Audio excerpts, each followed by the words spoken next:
Alamance County is pleased to present the Alamance County Commissioners Meeting.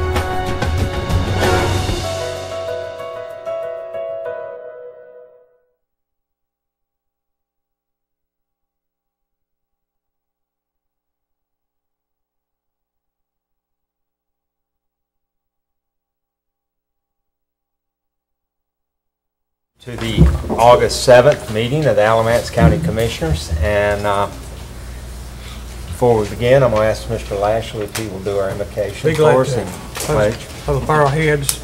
Gracious Heavenly Father, we pause at this time to honor you by thanking you for this day and all the many days in our lives. We ask for your guidance in the way we live our lives. We ask for your guidance in the way we conduct this business, and we ask you to give us strength to do the people's business. In your holy name we pray. Amen. Amen. I pledge allegiance to the flag of the United States of America and to the republic for which it stands, one nation, under God, indivisible, with liberty and justice for all. Thank you. And it's my understanding we have no public comments this morning. So we will move on to the approval of our agenda for this morning. So moved. Thank you, Bill. I'll second it. Thank you, Bob. All in favor? Aye. And in the consent agenda, is there anything that we need to look at or pull to discuss? Hearing none, if okay, I'll ask for a motion to approve. So moved. Second. Okay, thank you, Bob. Thanks, Bill. All in favor? Aye. All right. Well, Mac, that was pretty quick. We'll get right to you, sir. That's fine. Well, we'll get right to it then. Thank you very much. I'm Mac Williams. I'm doing fine. Thank you, sir. Commissioners, I'm Mac Williams with the local Chamber of Commerce, and happy to be here this morning with some folks who are considering an investment in Alamance County. Gentlemen with a company called Airgas are contemplating a facility that would be in the industrial park in Mebane. And they are here to talk about the project, the company, and answer any of your questions, the questions the public might have. And so, without further ado, the person representing the company this morning that will be making a presentation is Kurt Sporer. But with Kurt is Bill Donahue, Director of Tax, and their attorney, Bob Womble. So that's the team that's representing the company here, and I'll turn it over to Kurt if you want to come on up and make a presentation. Thank you so much.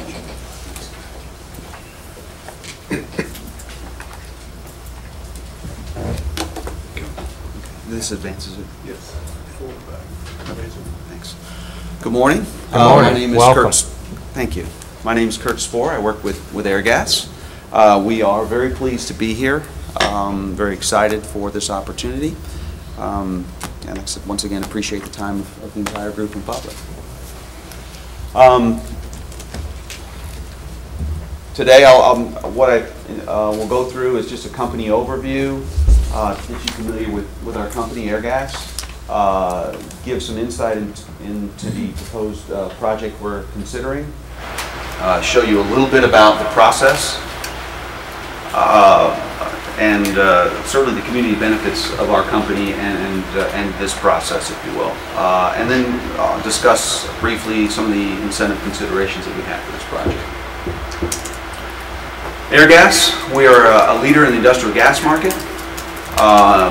We supply bulk oxygen, nitrogen, and argon.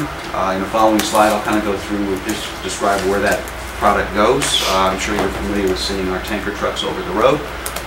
We have a leading position in the industrial packaged gas business. A lot of you may be familiar with our branch store locations that supply cylinders and welding supplies and things like that.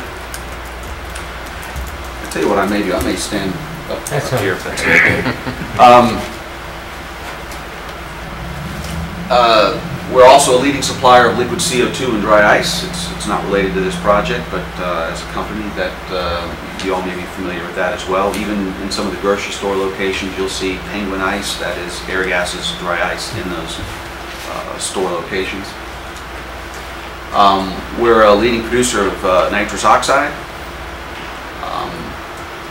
We also have a huge platform in refrigerants, ammonia, and process chemical markets. Like I said, that's not related to this project, but it is an offering of air gas. And probably one of the biggest parts of air gas, we're a leading U.S. distributor of welding equipment and consumables. So if you can imagine all the store locations that we have throughout the country, cylinder gases, welding supplies, hard goods, safety supplies, hard hats, all those things. You can see a lot of the items, a lot of those items listed. You can see hard hats here, cylinders here, delivery trucks for these cylinders right here. And I've got other pictures, but the ASU project we're looking at, this is an air separation facility here with a tanker truck in front. Down here you'll see someone using some of our welding products, and then down below here, dry ice. We're a leading supplier of safety products and services in the country. A lot of our store locations and as well our account managers, that is a big portion of our sales is the sale of safety products, which includes hard hats, earplugs, respirators, fall prevention equipment, all of the things that manufacturing industrial companies would need to promote safety. And we have a national sales platform. I've got another slide that speaks to this, but we've got a national platform for sales, but it's everything from telesales. We have branch locations and e-business. So if you know, our tagline has been, you'll find it with us. So if you airgas.com, you can go there. You can pretty much find anything in the industrial world that you'd need to support your business. Just giving you a feel of some of the industry that we serve. It is quite broad. We've obviously with store locations, manufacturing and metal fabrications, just short of 30% of that business. Energy, materials, and chemicals. And actually, when you talk about this could be this piece here could be anything from high pressure nitrogen all the way through argon for welding, those sorts of things. Energy, materials, and chemicals. A lot of our nitrogen is used for blanketing processes that prevent, everything from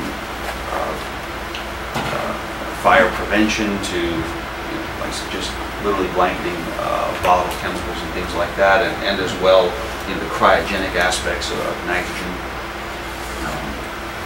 Food and beverage services. From an air gas perspective, I'd mentioned CO2, all the carbonation that you'll have for soda drinks, those sorts of things, all the way through restaurant locations, all the way through your bigger bottlers like Pepsi and Coke and Anheuser-Busch and all of those.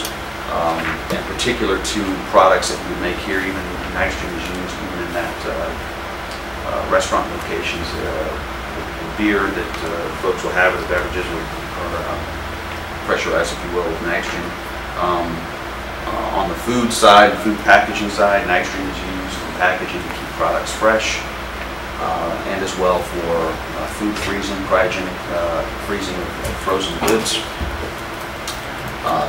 Construction piece here, and I'm mostly speaking to the products that, or the applications of products that would be used for the particular type of plant and process that we're putting in.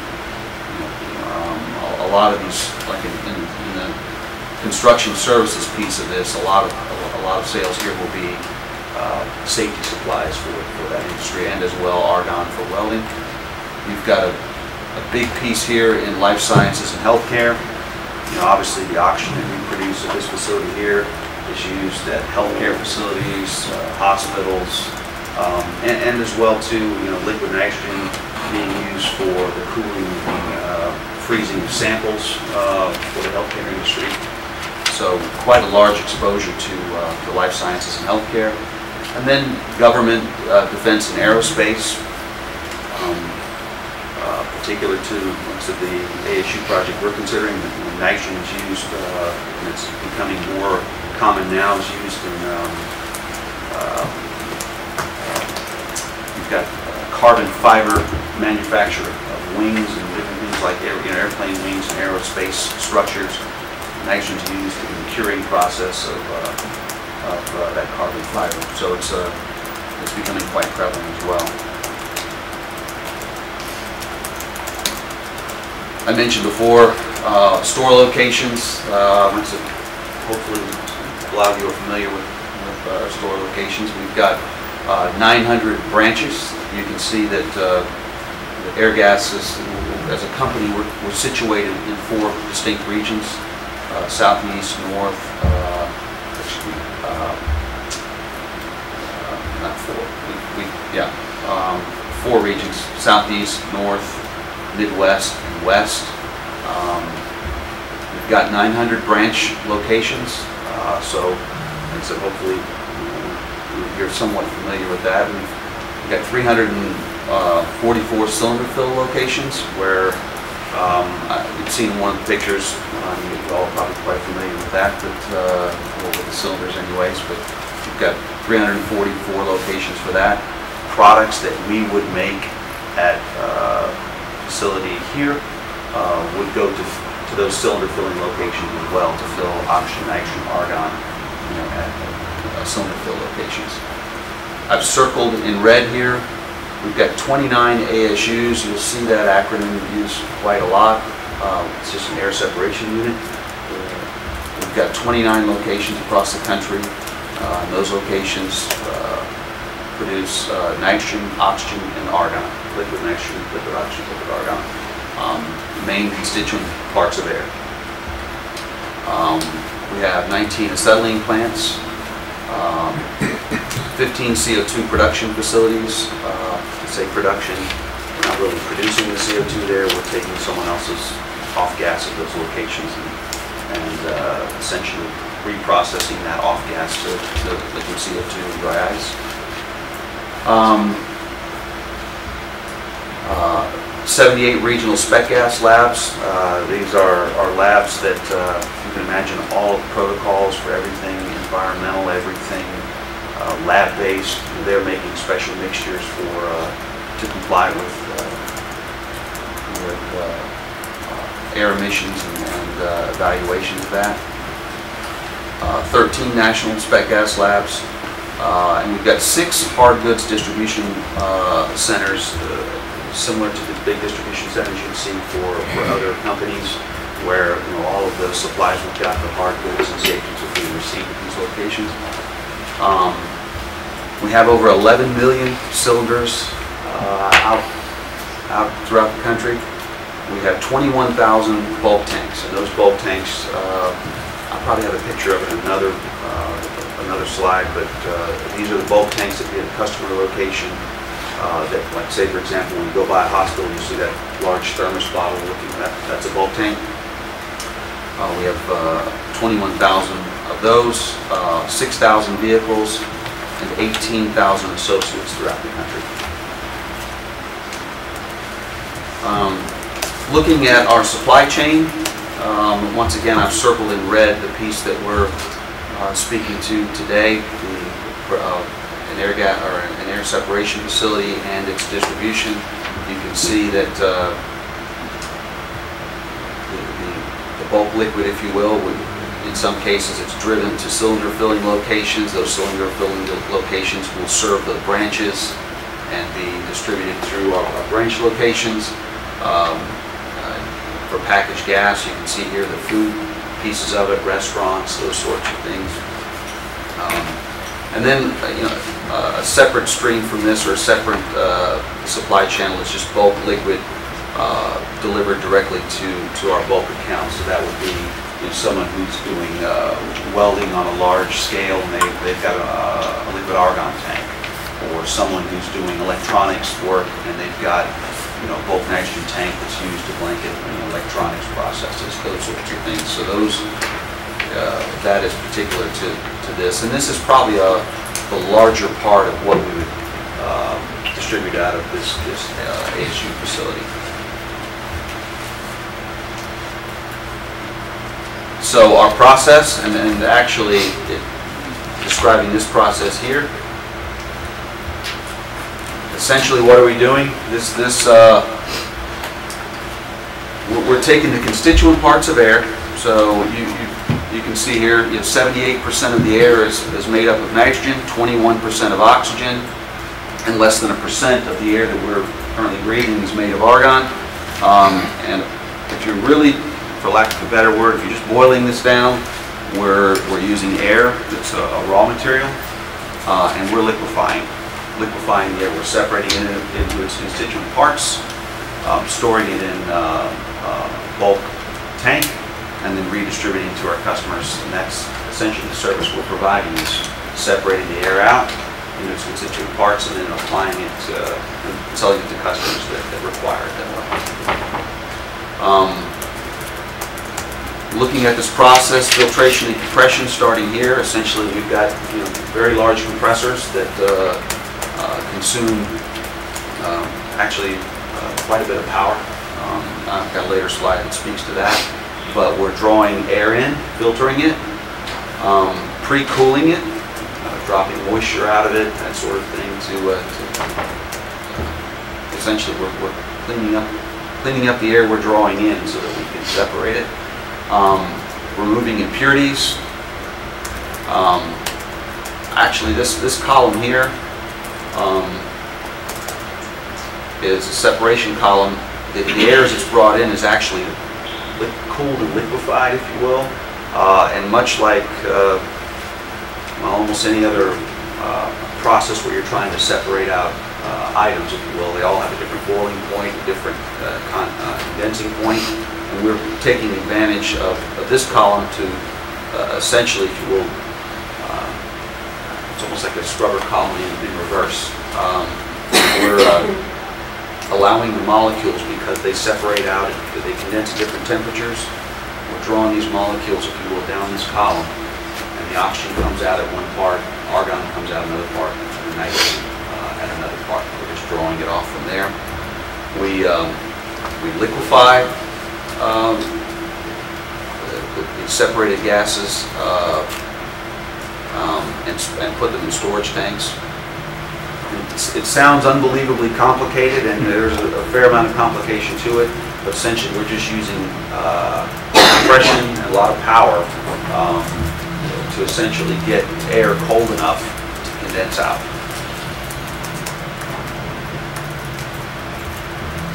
Some of the attributes of an ASU: it is environmentally friendly, it's our raw material is air. And the products that we produce are the pure constituent parts of that air. Oxygen, nitrogen, and argon. For us, it's a large capital investment, as we disclosed in our documentation. It's in the neighborhood of $47 million. A large power consumer, 12 megawatts. So certainly the Duke Energy folks will be pleased for that. And the other feature of that, the type of power that's consumed, it's a big power draw, but I think just the way we can manage that power is attractive to utilities as well. Be it the interruptible pieces of things to say, hey, they can come on and off, if you will. And we have a lot of storage capacities in the tanks that allow us to do that. From an employment standpoint, to operate this facility, it's, and you might be surprised by this, with 5 employees. It is a highly automated and technical process, but 5 employees to operate. We would be running a terminal out of there. And the biggest piece of our labor portion of this is going to be distribution. About 3 associates for terminal management. We have 2 mechanics. We will have, or we would have, some ability to do maintenance, if you will, on the fleet or on our trucks, if you will, and then 25 associates as drivers. A total of around 35 associates, but high-paying, high-quality jobs. And as well, you can imagine you spend this much money and you're operating a facility like this. There's a lot of indirect employment as well.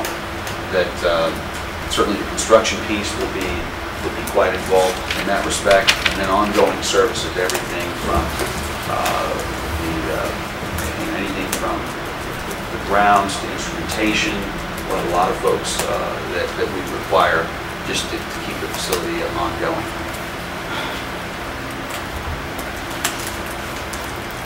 Just to give you kind of a sense of what facility would look like, and certainly our fleet and trucks. Many of you may have seen these kind of tanker trucks on the road. A lot of people comment they're nice looking trucks. Usually they'll have captions on the side. Some of them speak to actual applications in the field or industries that we're serving, whether it's the food industry or the electronics industry or healthcare. And for the longest time, I believe it's still the case, the tagline is "You'll find it with us." A nice looking fleet, tanker fleet, if you will. In the background, you'll see here the storage tanks. Like this one here, like the liquid nitrogen, liquid oxygen. The argon tank's much smaller. It's just a very small constituent part of the air. And you can see this distillation column here. Be careful to note there's nothing coming off of this facility. This is not a stack. It's just what we need to be able to separate the air out. So it's not a vent of any sort. Here's another facility. This one's at New Carlisle, Indiana. You can kind of see the common theme. Bulk liquid tank. Like I said, it's difficult to tell from here, but one of these is liquid oxygen, one of these is nitrogen, and the smaller one is argon. You can see the column here and the truck here. This is another facility in Clarksville, Tennessee, but you can see the common theme as to how this looks. It's a very compact footprint and common themes. Distillation column here, bulk liquid tanks here. You have an office facility here, or some offices, if you will, and equipment all under cover. Some of the sites we've been looking at in consideration from an air gas perspective. This is a big investment. It would be a big investment for us. North Carolina, we perceive as a growth market. We have existing air gas facilities not in North Carolina, in Virginia, in Hopewell, Virginia area, Rock Hill, South Carolina, Jefferson, Georgia, which is northeast of Atlanta, and Charleston. We have existing operations there. In terms of opportunities or considerations that way, obviously we could, one of the considerations we just expand where we're at our existing facilities from the standpoint of incremental labor to operate that is much less. We own land at those locations, and we have existing operations already. Obviously, there is a facet of distribution. You say, hey, that offset with being in the market you're in. So it is a consideration for us, or has been. And then as well, looking at new facilities in North Carolina. Look, it's in and around the peripheries of the Raleigh area, but at Wilson, North Carolina, we have some installation at this location already. There's consideration there. Nevin, not over the last year or so, I've learned to pronounce that correctly. Very good. Sanford and Henderson, and you kind of look at this like northeast, west, and south, if you will. But these have all been considerations for us.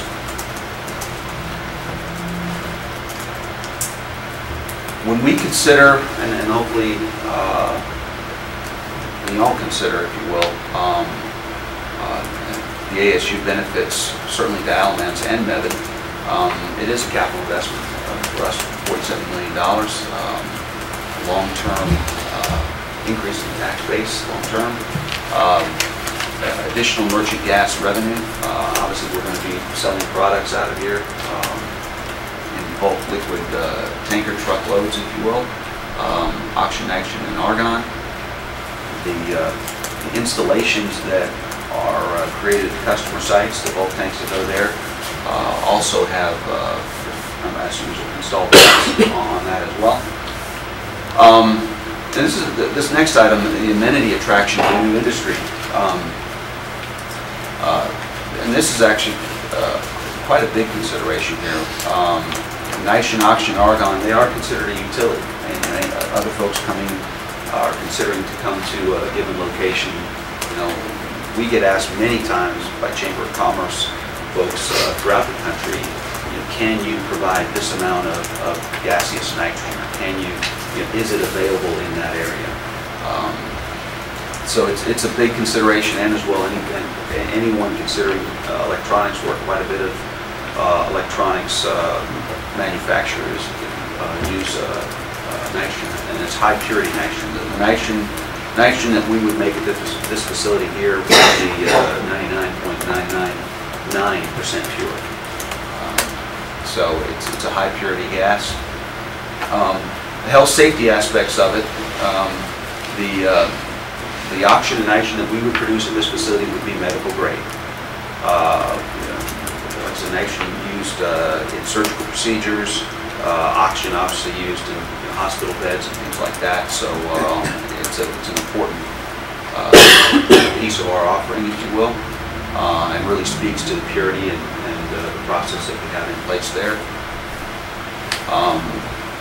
And food grade products as well. So the nitrogen that we make is food grade. A lot of the packaged goods that you may find when you open the package, the first thing that probably escapes from that package is probably gaseous nitrogen, just to keep the food fresh. Certainly there is an innate benefit to the community as well for a facility like this one. And once again, we thank you for this opportunity and your consideration. And if anybody has any questions,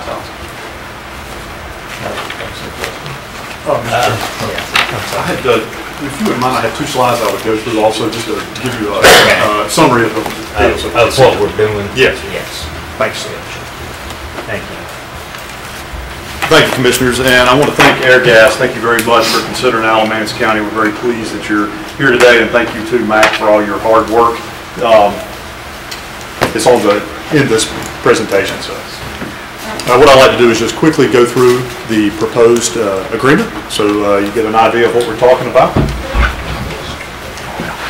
So, Airgas is proposing a capital investment in Alamance County of up to $47 million. $5 million of that would be in the facility. $42 million is proposed to be in equipment, and the target date is December of 2019. The employment side of the proposal is Airgas is proposing 35 jobs, and you have a timeline in your agreement on your cover sheet that lays out when those jobs would come online. The average salary for those positions is $78,750, and the annual payroll at the end of the project would be a little over $2.7 million. From the county's perspective, our maximum grant to Airgas would be $470,000, which is about 1% of their investment, and we would make those, if you approve, in $94,000 payments annually for 5 years, and these grants would be contingent on Airgas completing the capital investment and the job numbers. And that just gives you a summary of what the proposal is. So, thank you. Okay, very good.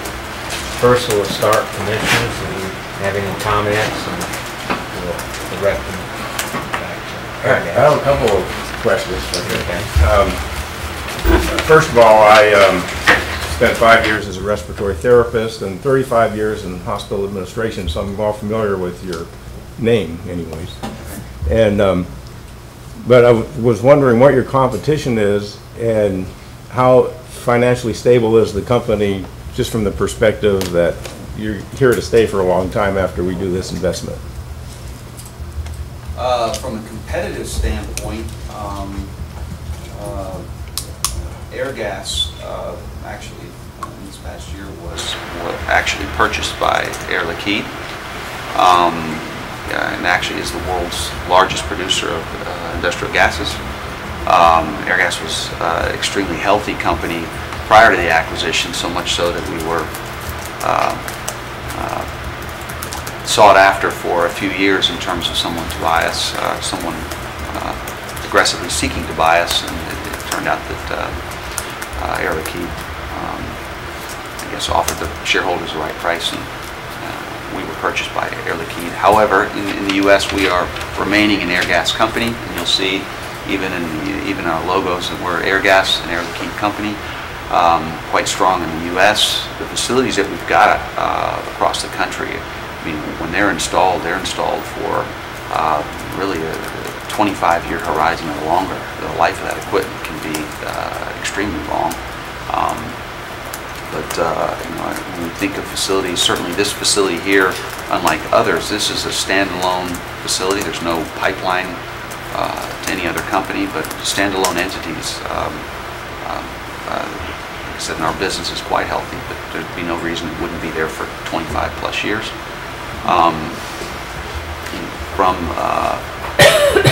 Excuse me, the second question you had was related to. Well, I asked who your major competition is. Yes, no wonder I had missed that one. Didn't want to mention it. Right? No, the industrial gas companies in the U.S. You'll have you know, an Air Products, Prax Air. Those are some of the larger ones, and Linde as well. But in terms of the position in the U.S., I would say we're, if not the top, very close to the top producer now in the U.S., because we're a combined entity with Air Liquide's assets here. So from a competitive standpoint, we feel we're quite strong. And if we were to come to North Carolina, we'd be certainly stronger in North Carolina as well. Well, I just have one other, and I appreciate you choosing Alamance County, and we're honored that you like us. And I was curious as to what it is that makes the package here attractive, and not just the incentive package, but the entire proposal. What we have to offer in Alamance County that makes you want to come here over, and you did a nice job of explaining your choices. So, and how important is the financial incentive package as part of the overall package? The incentive package is quite important to Air Gas. I mean, we're no different than any other company that we consider all features of the finances, and they're done so. Like I said, even though we've got a highly technical process, it is a competitive world we're in. You know, the other folks that I had mentioned, I won't mention them again, but you know, they have facilities in North Carolina, so their distribution components are maybe a little bit better than ours at this point. We'd like to certainly, in coming to North Carolina, we'd like to improve that. So certainly everything from the tax incentives to good folks to hire, the locations, all of it are quite important. Thank you. So I have a question. I'm just glad you chose Alamance County in North Carolina to locate your business. We're glad you're here. Thank you. Thank you. Yeah, I just had a couple of things. For one, you mentioned in your presentation that there's no vent and it's an environmentally friendly process, and so there's no hazard or hazardous waste products that we need to be concerned about. Is that correct? That is correct. That is correct. Good. And then the 25 drivers in particular are your employees. The 50 employees that you're committing to hire, are those all full-time with benefits? Full-time with benefits. The drivers included? Drivers included. Very nice. That's it. Okay. I hope they live in Alamance I County. know, we're hoping they'll Yeah. decide to move here also, right. should this work. How many loads out per day do you anticipate? Probably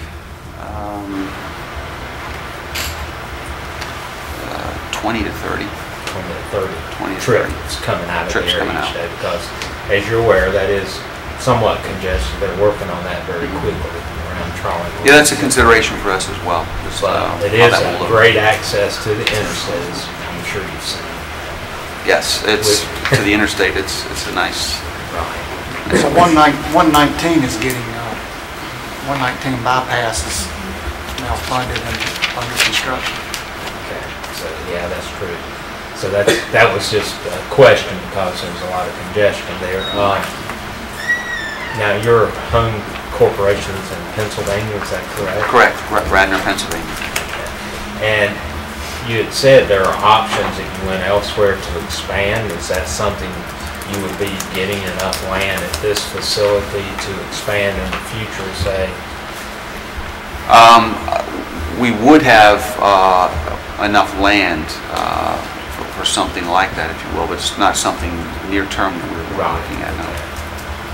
But there would be enough to expand at that point.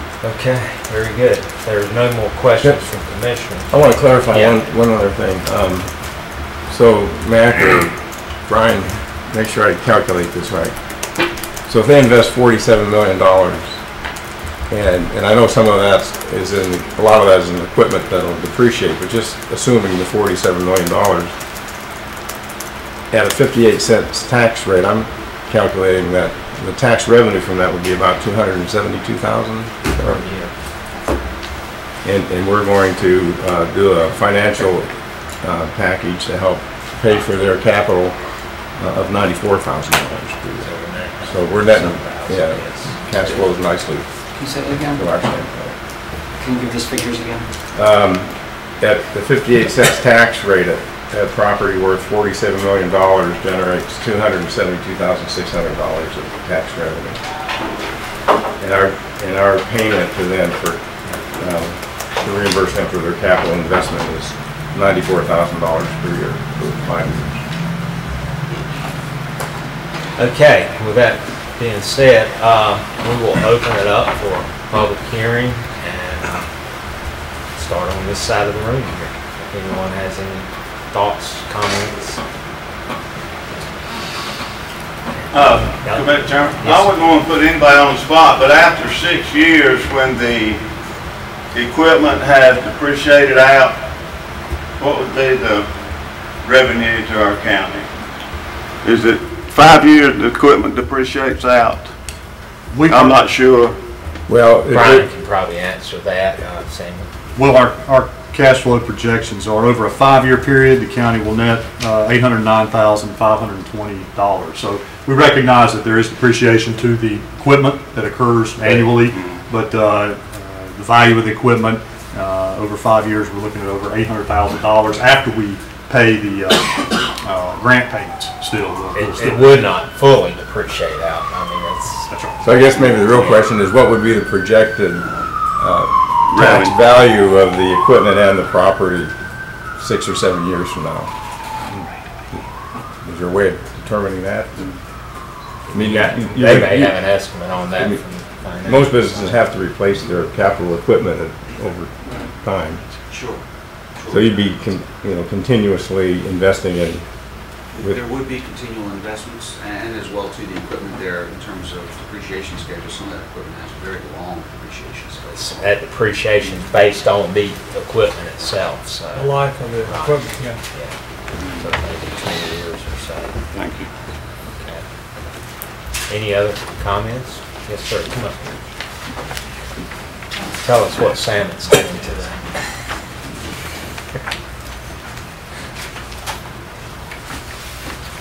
Commissioners, thanks for the opportunity to speak. Brian Hall from Salmon.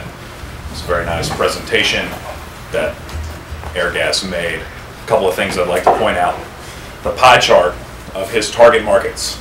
On that pie chart were some of the same things that we pursue. Food and beverage, manufacturing, aerospace, life sciences. He also mentioned that they're a utility, right? They're going to help us continue to be successful as we pursue businesses for the industrial parks that we work so hard on. They're a big asset. Not only is this a great project in its own right, but the future, they help us continue to be successful with the products that they produce, continue to help us attract. Absolutely. Support this project. It's very good. Thank you. Any other comments? Anybody?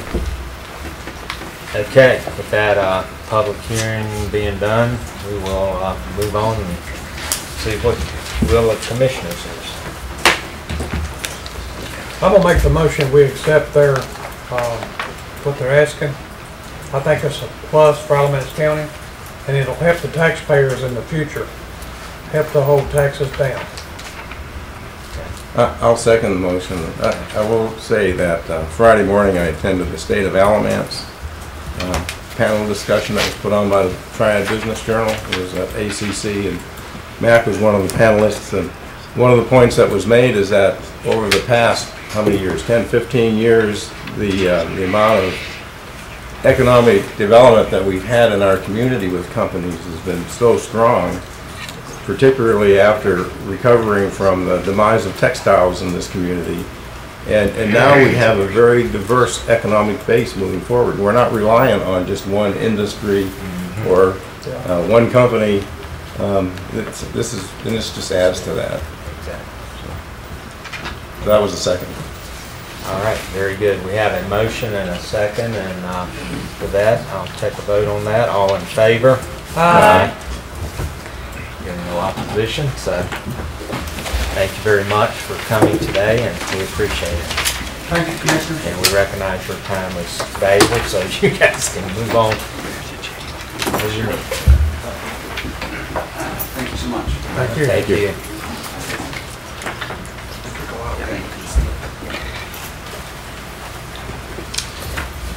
All right, next on order we have Bruce Walker, and he has a presentation to tell us about.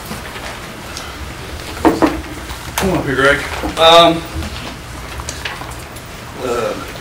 Nickel G's is a North Carolina organization of IT folks. They have thousands of members, and their highest award is called the James S. Cooper Ambassador Award. The spirit of it is recognize the individual or agency that provides service above and beyond the normal performance of duties with regard to interagency cooperation. And so this is a really big award for those in our field, and Greg Slagle was a surprise winner this year. We didn't even know we were nominated. Davidson County nominated us, the CIO from them. They had come over to see DSS. So what this tool does that Greg has developed is assist in the DSS and the management Medicare transports and the billing data. And they came over and they were looking over the shoulder of the tool that he created, and they were like, what is that? That's amazing. That's so quick. How do we get this done? We got to have it. So, Greg came to me and said, hey, can we give it to him? And I said, sure, as long as legal says it's okay.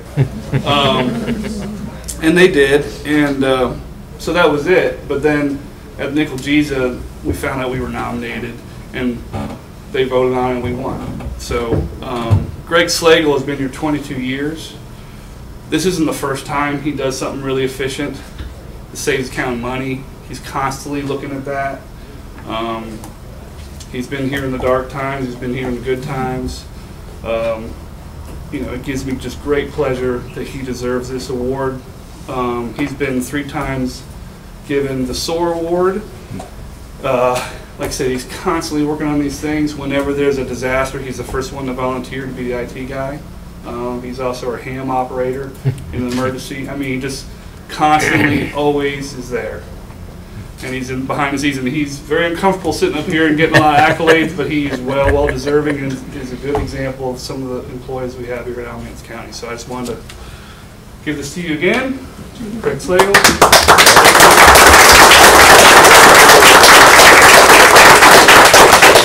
Now as we go back to training that he was dying to do. Thank you, Greg, so much. Thank you. Yes. Appreciate it. It's always good to hear about our employees. I think Alamance County has some of the best, and might be a little partial, but we do. So, very good. Next, we will have a request for funding for federal drug, gun, and violent crime prosecutor from our district attorney, Mr. Nadolski. How are you, sir? Very well. Good morning, everybody. Good morning. Good morning. First off, I appreciate you letting me come before you and present this proposal. Hopefully you've had a chance to look at those and review those. So I don't want to do a full review of that because for time constraints. but I will just kind of hit the high spots as to this and then answer any of your questions. I also have Sheriff Terry Johnson here who can give a law enforcement perspective to this as well, but I'll just leave it to you as whether or not you would like to hear that because of possible time constraints. So just some backgrounds. This is a position that will be funded for federal prosecutorial work at both the federal and state level. This is a grant that we had in the past, back in 2011, through a Governor's Crime Commission grant. It unfortunately ended in 2015, and there was no longer any funding for it. And since it was terminated, I have spent my time trying to find a way to get it back in place because it had a significant impact on our ability to prosecute criminal cases. So I'm just going to tell you what it does. What it allows us to do is take those people that are problem people for our law enforcement entities, people that are having a significant impact on our communities from a public safety standpoint. And when we take them up federally, we get significantly more prison sentences for them. For example, if you're convicted at the state level for possession of a firearm by a felon, you might get 1 to 2 years. However, if that's taken at the federal level, depending on the record, you're going to right from the beginning, you're going to get at least a significantly more sentence, 5-year range, but if they're a career criminal, you can get up to 20 years. And we've had those types of cases where we've been able to get someone 20 years for a firearm. What is the impact of that? The impact is that we're getting them off our streets. And when I go back to talking to you about these people are problem criminals for law enforcement, public safety, they are people that need to be taken off the streets. And when this happens, it has an impact not just on public safety, which is very important, but it also has an impact on resources. For instance, if we're able to take someone off the street for a significant amount of time, that means every day that they spend in prison is another day that they cannot commit crimes in Alamance County. And I can give you some examples. In your packet, you will see some examples that we gave you of people that we were able to prosecute through the prior grant. And Clayton Paul was a man that I know that the Sheriff's Department is very aware of and knowledgeable of. But from the beginning, he committed crime after crime after crime of domestic violence, larcenies. I don't think a week could go by where you did not see him in court. But and there was smaller crimes, so we never actually got significant sentences on him, but I can tell you he was a problem for law enforcement because they constantly had to investigate his cases. But back in 2013, we actually did get him with a firearm. He was a convicted felon.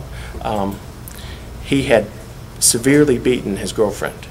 And based on that, we were able to get him a 10-year sentence at the federal level, as well as a three-year sentence at the state level for a total of 13 years in prison. So that is 13 years that Clayton Paul is not going to be bothering anybody. He's not going to be committing acts of domestic violence. He's not going to be committing acts of larceny. But he was a significant recidivist throughout the time, which went from the time he was 16 and persisted into his late 30s. And so that's the type of person that we're looking at. I can also say that to talk about these efficiencies, the big impact is because these people are has significant recidivism and are committing types of cases where they're committing acts of violence on our public, what it ends up happening is if we can get them off the street, that can prevent significant crimes from even occurring. So I'll give you an example. If we take somebody off the street, that means they can't commit a murder. And how is that an efficiency? Because when you have a murder case happen, and the sheriff can tell you this, it requires a massive amount of resources from law enforcement when they investigate that. It is the entire department investigating that case, and it takes thousands and thousands of man-hours to do that. So if we're able to save and make efficiencies on that, that means that they can put their time towards other things, whether it be the public outreach, larcenies, the other crimes are still occurring out there, if that makes sense. So it is an efficiency, and it is a savings in money from that standpoint. And I dare say that it would be, I think it will pay for itself from that standpoint. It's hard to put a money value on that, but you can see how that will work. This is something that we have already gotten funding from all the other major contributors. Graham, Burlington. Mebane, we have not had to go before the City Council, but we are going to be getting that funding. It's just not going to have to go before the City Council. So this is the last stop for us. I mean, if we get the okay here today, then we can move forward with this program. And it's going to have a significant impact. Why do I say that? Because I know it does, because we've had it before. And ever since we've lost it, we've lost a tool in our toolbox to use in trying to make Alamance County safe. With that being said, I certainly want to, if you wanted to hear from the sheriff, I will give him an opportunity if you want to hear from him, and also answer any questions at your behest. Let me ask you a question. On guns, when you find somebody with a gun, if they commit a crime with the gun, and Burlington's having so many armed robberies in the last couple of years, it's unbelievable what's going on in Burlington, in the city of Burlington. Somebody needs to do something with the law enforcement in Burlington, let them know they got a problem. Apparently they don't know it. When you find somebody, if they arrest somebody that committing a crime with the gun, do we have as a state where they can be charged for 5 years for having that gun? At the state level? Yeah. No, not for just having the gun. So just kind of to tell you how this works. So when we're looking at people that we know are problems for law enforcement and public safety, you can get them on a case, and it may be, we may, and this goes to what you can prove, but we may, have things that we know that they're involved in, whether it be robberies or whether it be drugs, trafficking. Yeah. But the part of it I'm talking about is that if we get them with a firearm, just with a firearm, we don't even have to prove the other cases. We can take them up federally and get significant sentences. Does that make sense? A lot stronger sentence. Right. That definitely needs to be done. So it's a tool that we don't have at the state level because we can't get that significant sentence for possession of a firearm by a felon. But I can only comment from my beliefs and my opinions as to how things are going. But I can tell you that Burlington is supporting that. In fact, they are giving a significant amount of money towards it. And this is the truth. This is something where everybody's coming together, and I think that's a benefit to all of us. When we all got to stand together as far as this public safety issue. And I can tell you that going before other city councils, it has come up, and this question has been posed to me about why are we funding this? Shouldn't it be a state level or federal funding issue? And certainly I can concede that in a perfect world, yes, that would be the case. But if they're not funding it, then what are we going to do? Yeah. If it's still a problem, we need to stand up and do something about it. And I can tell you, and you may not, and I'll just tell you the whys of that is that, there is a U.S. Attorney's Office, obviously, and they do have prosecutors that include this district. The problem is that with Durham and Greensboro, that is getting the bulk of the resources. And I think we're being overlooked. But we still have issues that need to be taken care of. So, I mean, we can point the fingers and say they should do this or they should do that, but at the end of the day, we still have the problem, and we need to do something about it. I'd like to make a comment. I mean, I support the proposal, given all the circumstances and the fact that the other municipalities are on board with this. But when I looked at your two examples, I couldn't help but notice that these two individuals started their life of crime at ages 16 and 17.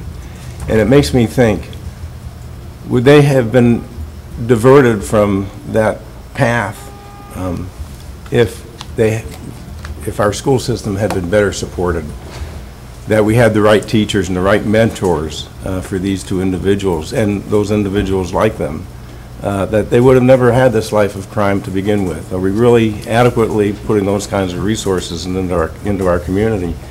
And then I think about this concept that I learned when I attended the Family Justice Center National Conference. I think it was in April, when I learned about this this research called ACEs, and ACE stands for Adverse Childhood Experiences. And there's been a lot of research over the past couple of decades by the Centers of Disease Control and the Kaiser Permanente Foundation. And it turns out that there are about 10 categories of adverse childhood experiences which really impact the the life of the person once they're adults. There are things like emotional abuse, physical neglect, whether or not you had a parent who was incarcerated. So the more we incarcerate people, the more we're adding to the ACEs problem. If you had a parent who was an alcoholic or had other kinds of substance abuse, a parent who was treated violently, somebody who abused drugs, somebody that had a mental illness, a parent. So if you had 4 or 5 adverse childhood experiences along those 10 categories, your chances of being incarcerated as an adult goes up like multiple times. It even impacts the physical health of individuals. Your chances of getting cancer or having heart disease or dying 15 years earlier than the average go up like 7, 8, 10, 12 times. And this is where I think we need to, as a society, we need to start focusing our attention on the prevention side of crime and all the costs associated with incarceration. And you know, if you ever looked at the, there's a great documentary about the exploding prison population that we have in this country. It's called 13th. And the name of the documentary, you can find this on Netflix. Just search for 13th, the number 13. And it comes from the 13th Amendment, which is the amendment that emancipated slaves. But there's a clause in there that gave our society excuses to incarcerate African Americans.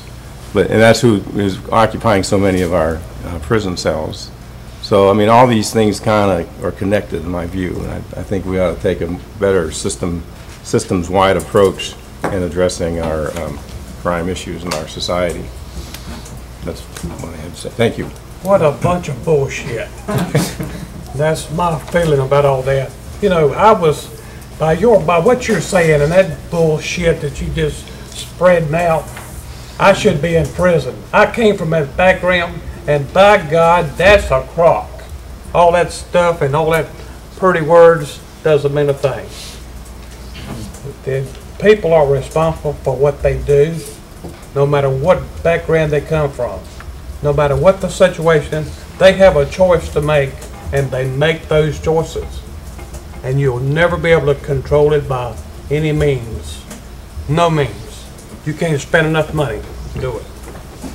Well, I agree with the spirit, but maybe not the verbalization of what Mr. Lashley is saying. Yeah, I've worked as a criminal defense, briefly, worked as a criminal defense attorney. I've known my share of criminals, and some of them are people who've been caught in a web of poverty and are really struggling to find their way out, and it's a bad path. Once you get on it, it's a very difficult thing to overcome a felony conviction, and it's very important to try to intervene with young people when we can. But Mr. Lashley is right that there are a lot of people who've come through very difficult childhood circumstances and have made different choices, and I think that the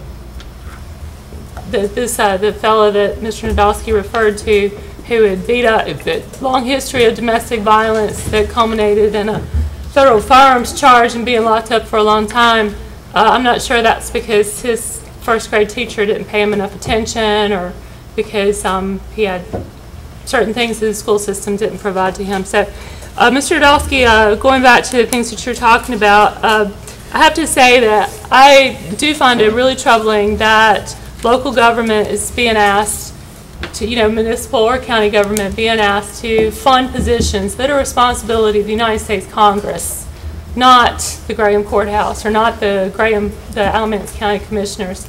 And it's just a sad reflection on what's been happening in our federal government for 20 years. It didn't happen in the last couple of years. 20 years have gone by where they can't seem to take care of specific functions that the federal government should be taking care of. And so a nice gentleman like you comes to a commission like this where you just have to get 3 of 5 people to agree.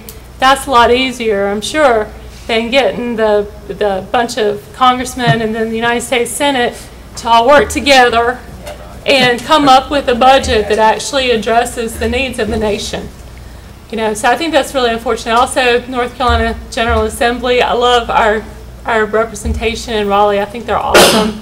But looking at overall what's going on in Raleigh, we had in the education budget this past year that we passed on July 5th, we had at least $550,000 of unfunded mandates from the General Assembly for kindergarten through grade 3 classroom size changes. So we had to come up with that money in the county. If the General Assembly is going to change classroom sizes, then they should provide the funds to deal with that problem. So this is just another part of that whole syndrome. And I'd be really reluctant in the future to continue on this kind of path where at some point, you know, we got to do a better job of lobbying our upstream elected officials. You know, so, but the other thing I wanted to ask you about was some specific issues that are troubling people right now are these gangs. The gang activity seems to be getting more and more atrocious and more just vicious. And the not sort of traditional gang activity of just brutalizing people because it's business, but they seem to take a fresh pleasure in it. How is having a federal prosecutor funded by Alamance County going to help us with fighting gangs, helping us with fighting human trafficking? A lot of people are very concerned about that. And also the horrible opioid epidemic that's sweeping this county. I understand that we've had how many people in Alamance County die as of August 7th. It's been like 13, 14 people in Alamance County have died. How many have had to have the Narcan administer them? Like 270, is that right? 230 people have had to have save their lives at this point in the year through the administration of Narcan. How can we look to this federal drug, gun, and violent crimes prosecutor as being in a position that will help our citizens to see that we're addressing things, that we're addressing these really serious and significant problems? Yes, ma'am. But I do want to comment on the first question in reference to the funding of this and where it should properly come from. I do understand your points, and I think they're valid. But I just want to reemphasize that there are going to be efficiencies that will save money, significant. And when you look at the fact that all the county, or not the county and municipalities are coming together, and we're doing it from a share of violent crime, that does make the amount lower. And it's something, again, I just want to emphasize this. This is something that we need, and it's something that is going to have a great impact. Now, as to your other questions with respect to how is it going to have effect on gang violence, human trafficking, the opioid epidemic. Gangs are the very people that we're talking about here. These are the people that are the repeat offenders. These are the people that are having a significant impact on our communities from the public safety issue. So when you talk about gangs, those are the types of people that we're going to be wanting to get off the street for significant amounts of time because of the carnage that they are leaving. Gangs oftentimes do, because they're violent, the violent gangs are going to have firearms, and so we're going to be able to use it as a tool to prosecute them. With respect to human trafficking goes hand in hand with drug trafficking. So I just want to be clear that the focus of this federal prosecutor is going to be on gang violence, drug violence, and firearm violence, robberies and the like. So when you talk about human trafficking, trafficking in drugs, they're going to be looking at that as well. As to the opioid epidemic, that is having a significant impact on our communities across here and across the state. Just since 1999, 300,000 people have died of overdoses, and we've had significant overdoses here, as well as, and it is becoming, I think it was over 200 just this year that had to be resuscitated or brought back with Narcan. So it's having significant impact. Why is that? Because the heroin that's being provided is significantly stronger. And it's not even that people don't even have to use needles anymore. They can snort the heroin because it's so strong. And it's also being mixed with fentanyl, which is even making it more powerful. And that's why we're having such a problem with it. This part will definitely affect the supply part of that, meaning people that are selling heroin. That is going to also be a focus, so that we can take those people off the street. And that will have an impact. But I'm going to have to just tell you that the opioid epidemic also has to be attacked from the demand side. And so that's going to be more community-based efforts to get people off heroin, to give them other opportunities, and that's a tough job. But I can tell you, even at the federal level, as messed up as that is, there is going to be a significant amount of funding that's coming out because of the opioid epidemic, also at the state level, and that's something that we're all going to have to work together to fix, because it is having a significant impact on our communities. Does that answer your question? Yes, thank you. Yeah, and I think our Congressman Mark Walker has been doing a lot of work in the opioid fight as well. So I know that there's a lot of interesting federal initiative on that. Another question, if there is a crime that crosses state lines, does that make it a federal crime? I don't have personally a lot of experience with federal court.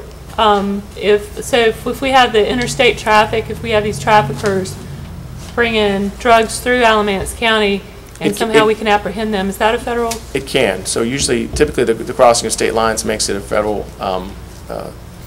federal issue as far as for federal jurisdiction. Even with just by example, the guns, when we do firearm charges, they have to actually do checks because the firearm has to have been in the interstate commerce, and it's the interstate commerce clause that gives them a lot of not all the jurisdictions, there's other jurisdictions that they get from other things, but that's the main one.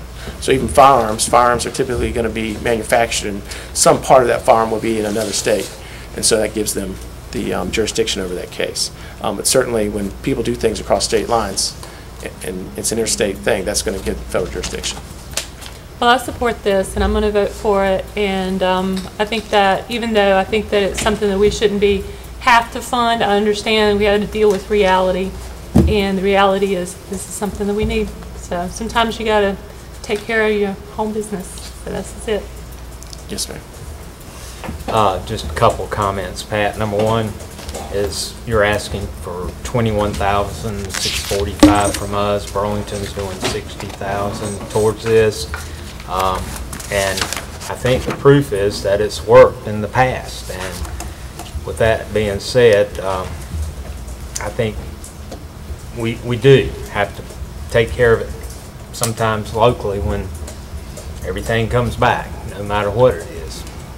This or school problems that we issue, a lot of things are sent down to us and we don't have the money to take care of, but we have to. And to me, $21,000 is a small investment from us to put in a person that can get 2, 3, 4 guys off the street this next year. And I really think it's going to be it's actually going to be a net gain, because when you look at the saving of resources from the law enforcement standpoint, it's going to pay for itself. And you can just look at that. When you have a murder case that's happening, you've got those thousands of hours. Oftentimes, you're going to be paying people overtime because the work's got to be done. And just from that standpoint alone, I think it's going to be a net gain. But I do appreciate your kind words about the program. Well, and you brought us the thing on the misdemeanors a couple of years ago, and that's been a positive. I mean, you've saved us jail costs. And, yes, sir. I think getting them out of our jail and putting them in a federal prison is a better way to take care of that also. And a minor issue, but of course, when they do go to federal prison, that's paid by that tax. They have to pay it. Well, it's paid across the entire United States. That's right. Exactly. So with that, I'll take a motion to approve.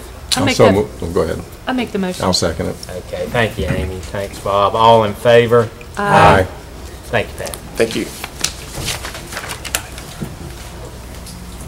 Mr. Chairman, I'd like to ask if it's acceptable to the board that we take those funds from the contingency as we had put in the cover sheet for this, for the prosecutor position. Okay. Okay. That's agreeable. Okay. All right. Next, we have Brad coming up with a request to help supplement a grant. Well, good morning. Good morning. Good morning. It's a pleasure to have this opportunity to be here before you on such a cloudy and rainy morning during this dry time of year. The Soil and Water Conservation Office has a unique opportunity to apply for a Golden Leaf grant to purchase some pasture renovation equipment, but in our case it would be a no-till drill.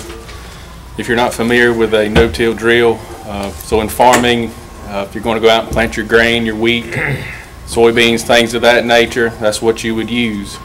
We no longer plow our ground and have a lot of bare soil anymore when we plant these types of crops. It's basically still a grain drill that you put your seed in, but it essentially cuts a slit in the land, places the seed with minimal disturbance, but thus the word no-till. If you're familiar with overseeding your yard in the fall, very similar, larger piece of equipment, same principle.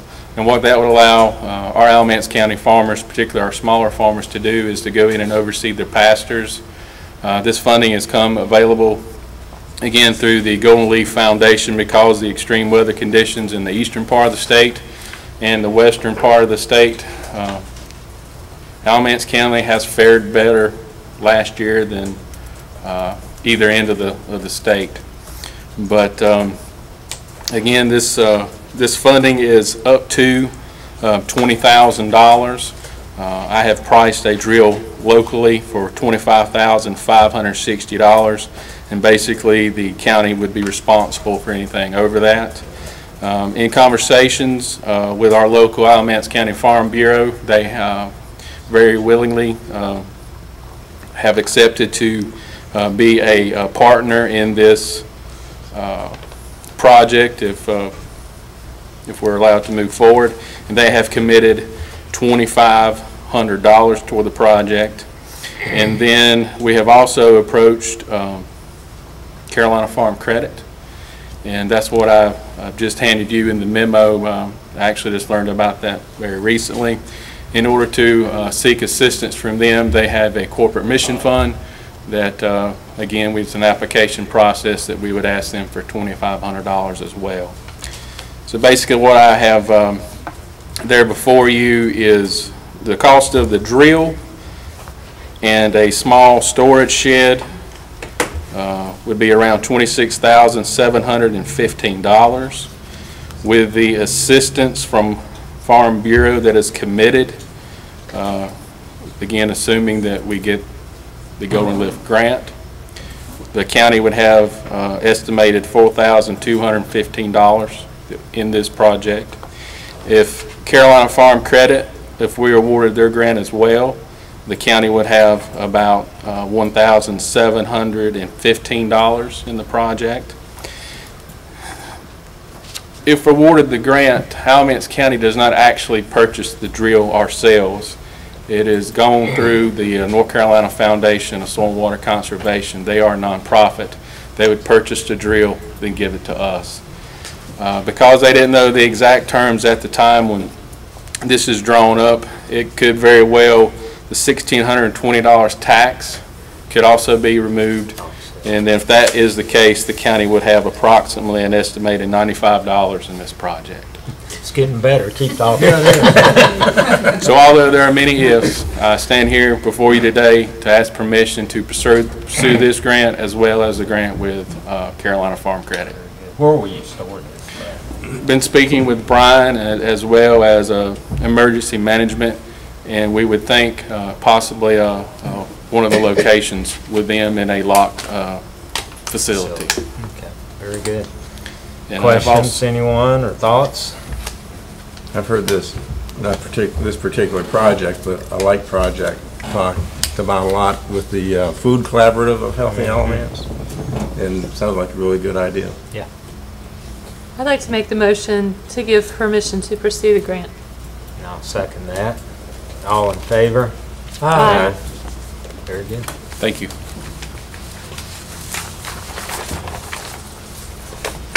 All right, is Jeremy here?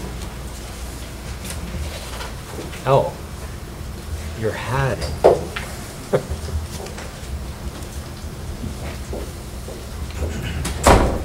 Good morning. Good morning. Good morning. Thank you for having me here today. It is my annual settlement. Get myself situated here. There are a few places where I traditionally will read from the sheet in front of me. I'll try to make it as dramatic as possible when I'm doing my reading. Add a little light to this presentation. There are three items of business for me this morning, and one is the settlement of taxes. Another is the writing off of the 2007 taxes, and the last is the charge to go out and collect the current taxes. As regards the settlement, the tax collector is required by the North Carolina General Statutes to give an annual settlement to the governing body. It's the intent of the Machinery Act to create a direct relationship of responsibility and accountability between the tax collector and the governing body. The governing body charges the tax collector and no one else with the personal responsibility for collecting taxes. The annual statement of the tax collector is based upon this responsibility. This is something I'm aware of every day. Something that my staff knows is that every evening I'm checking the collection rate. I want to know how we've done. How do we do versus last year? Because I know that I have a board that stands behind me that wants to know how we've done. Because you answer to the citizens and they want to know how we've done. So I definitely feel the responsibility of that position. What I have both in report form and in slide form, I don't know if we can dim the lights just a bit, is the settlement of taxes. Switch over to that. There we go. So now for 2016, the total levy, this is general fund, was $70,364,089.46. Of that, we collected $69,519,005.27. And we have an uncollected balance of $845,084.19. That's a collection rate of 98.8%. If you factor out bankruptcies and other unenforceable levy, that becomes 98.95. So we're getting very close to that 99% mark. Right now, that's where my sights are set, but I am very happy with the 98.8 for this year. So how are we doing? Well, let's compare to back years. Now, my first settlement year was the 2012 tax year, and every year since that time, we've had an increase. This last year was 0.16% above the year before it. I feel pretty good about that. We're not where I want to be. I want to be at least 99%. Ideally, I'd like to be higher. But we're showing steady improvement, and that's something that I'm very happy about. I also want to factor out motor vehicles because in 2013, the DMV took over collection of motor vehicles, and that substantially changed the nature of the business for county collectors.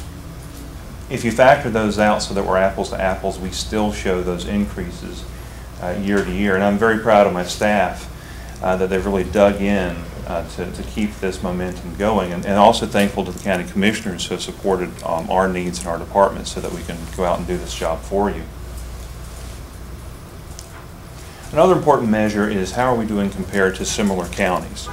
Now, to select similar counties, I've gone through and I weeded out mountain and coastal counties, and then I compared based on population and population density, valuation and valuation density, median household income, and the value per population.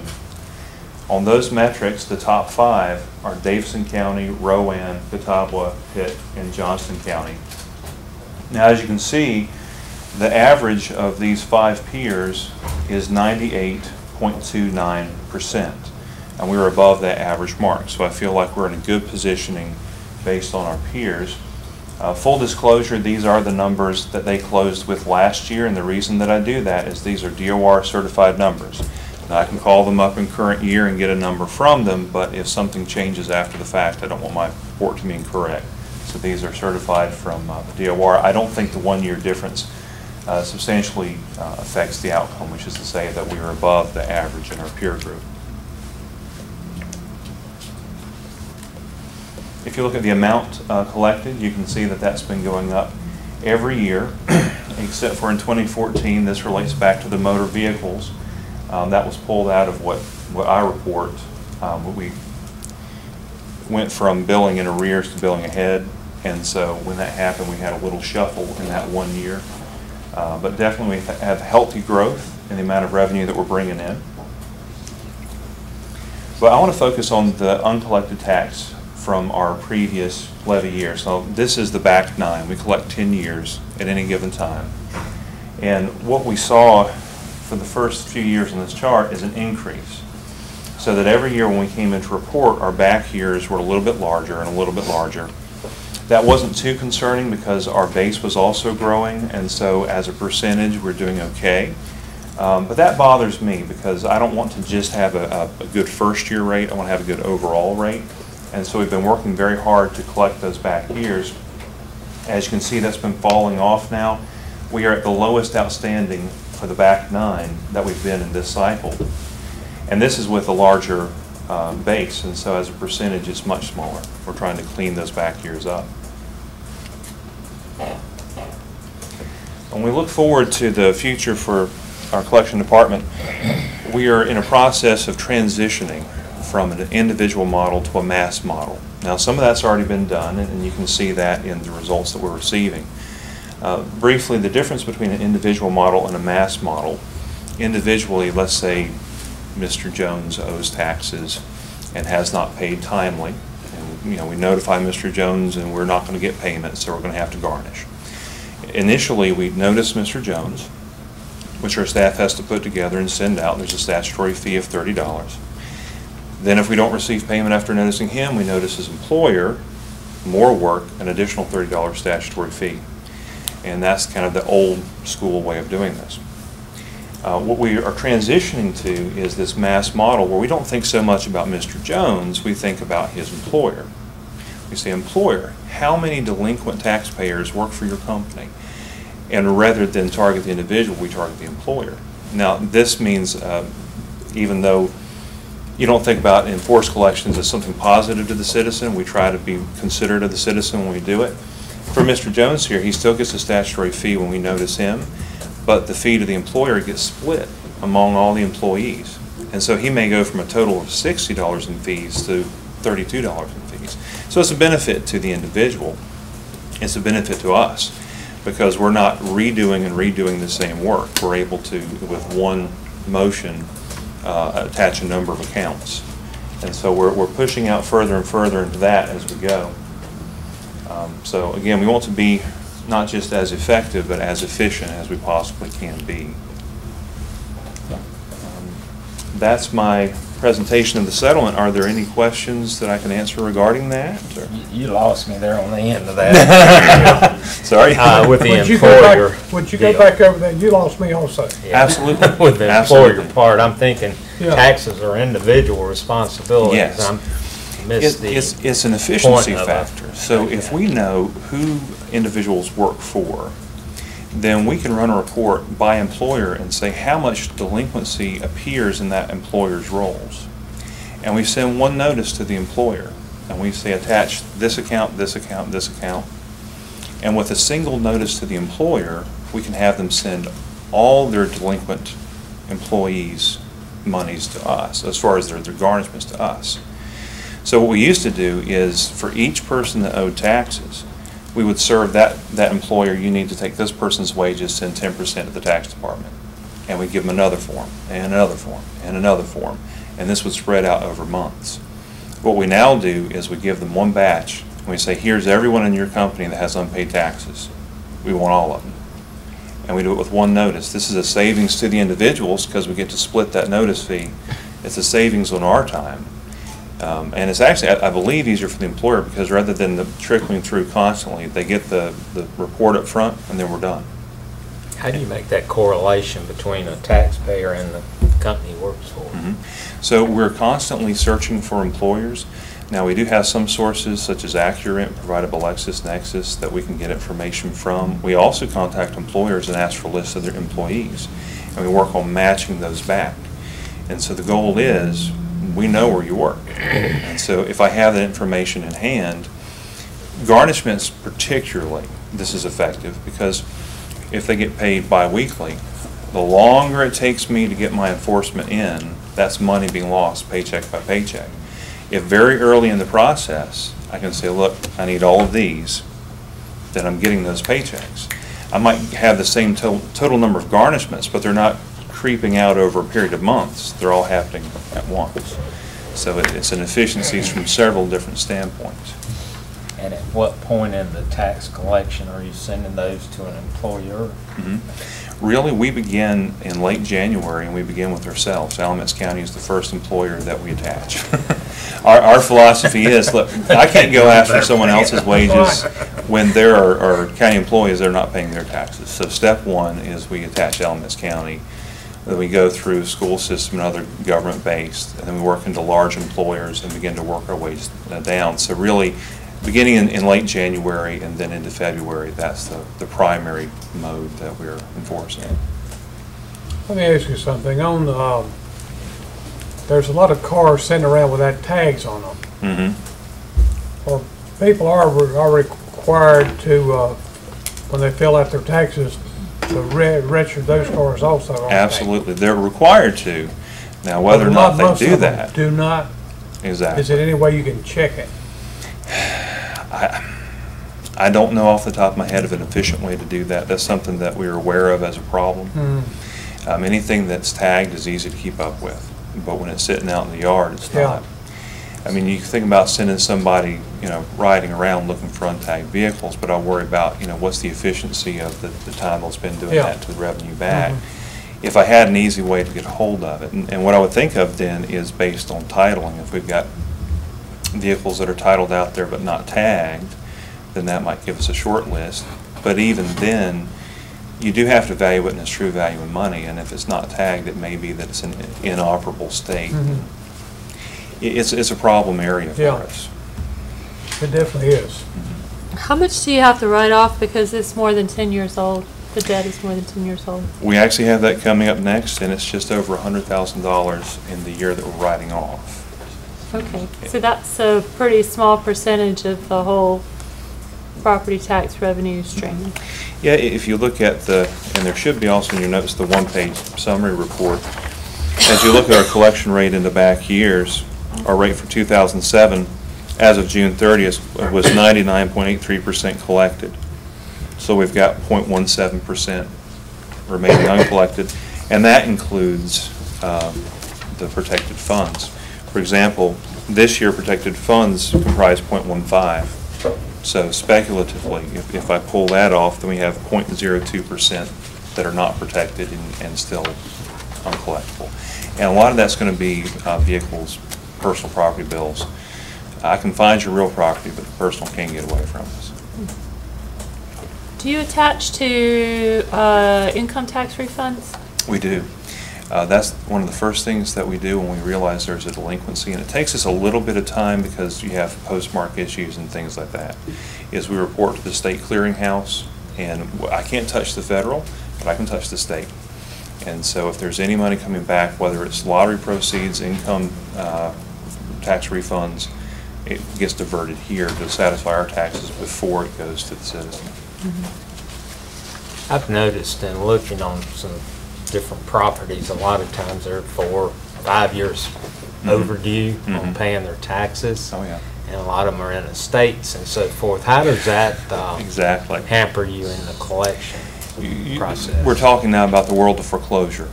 Our standard is at least 2 years of delinquency before we consider a foreclosure.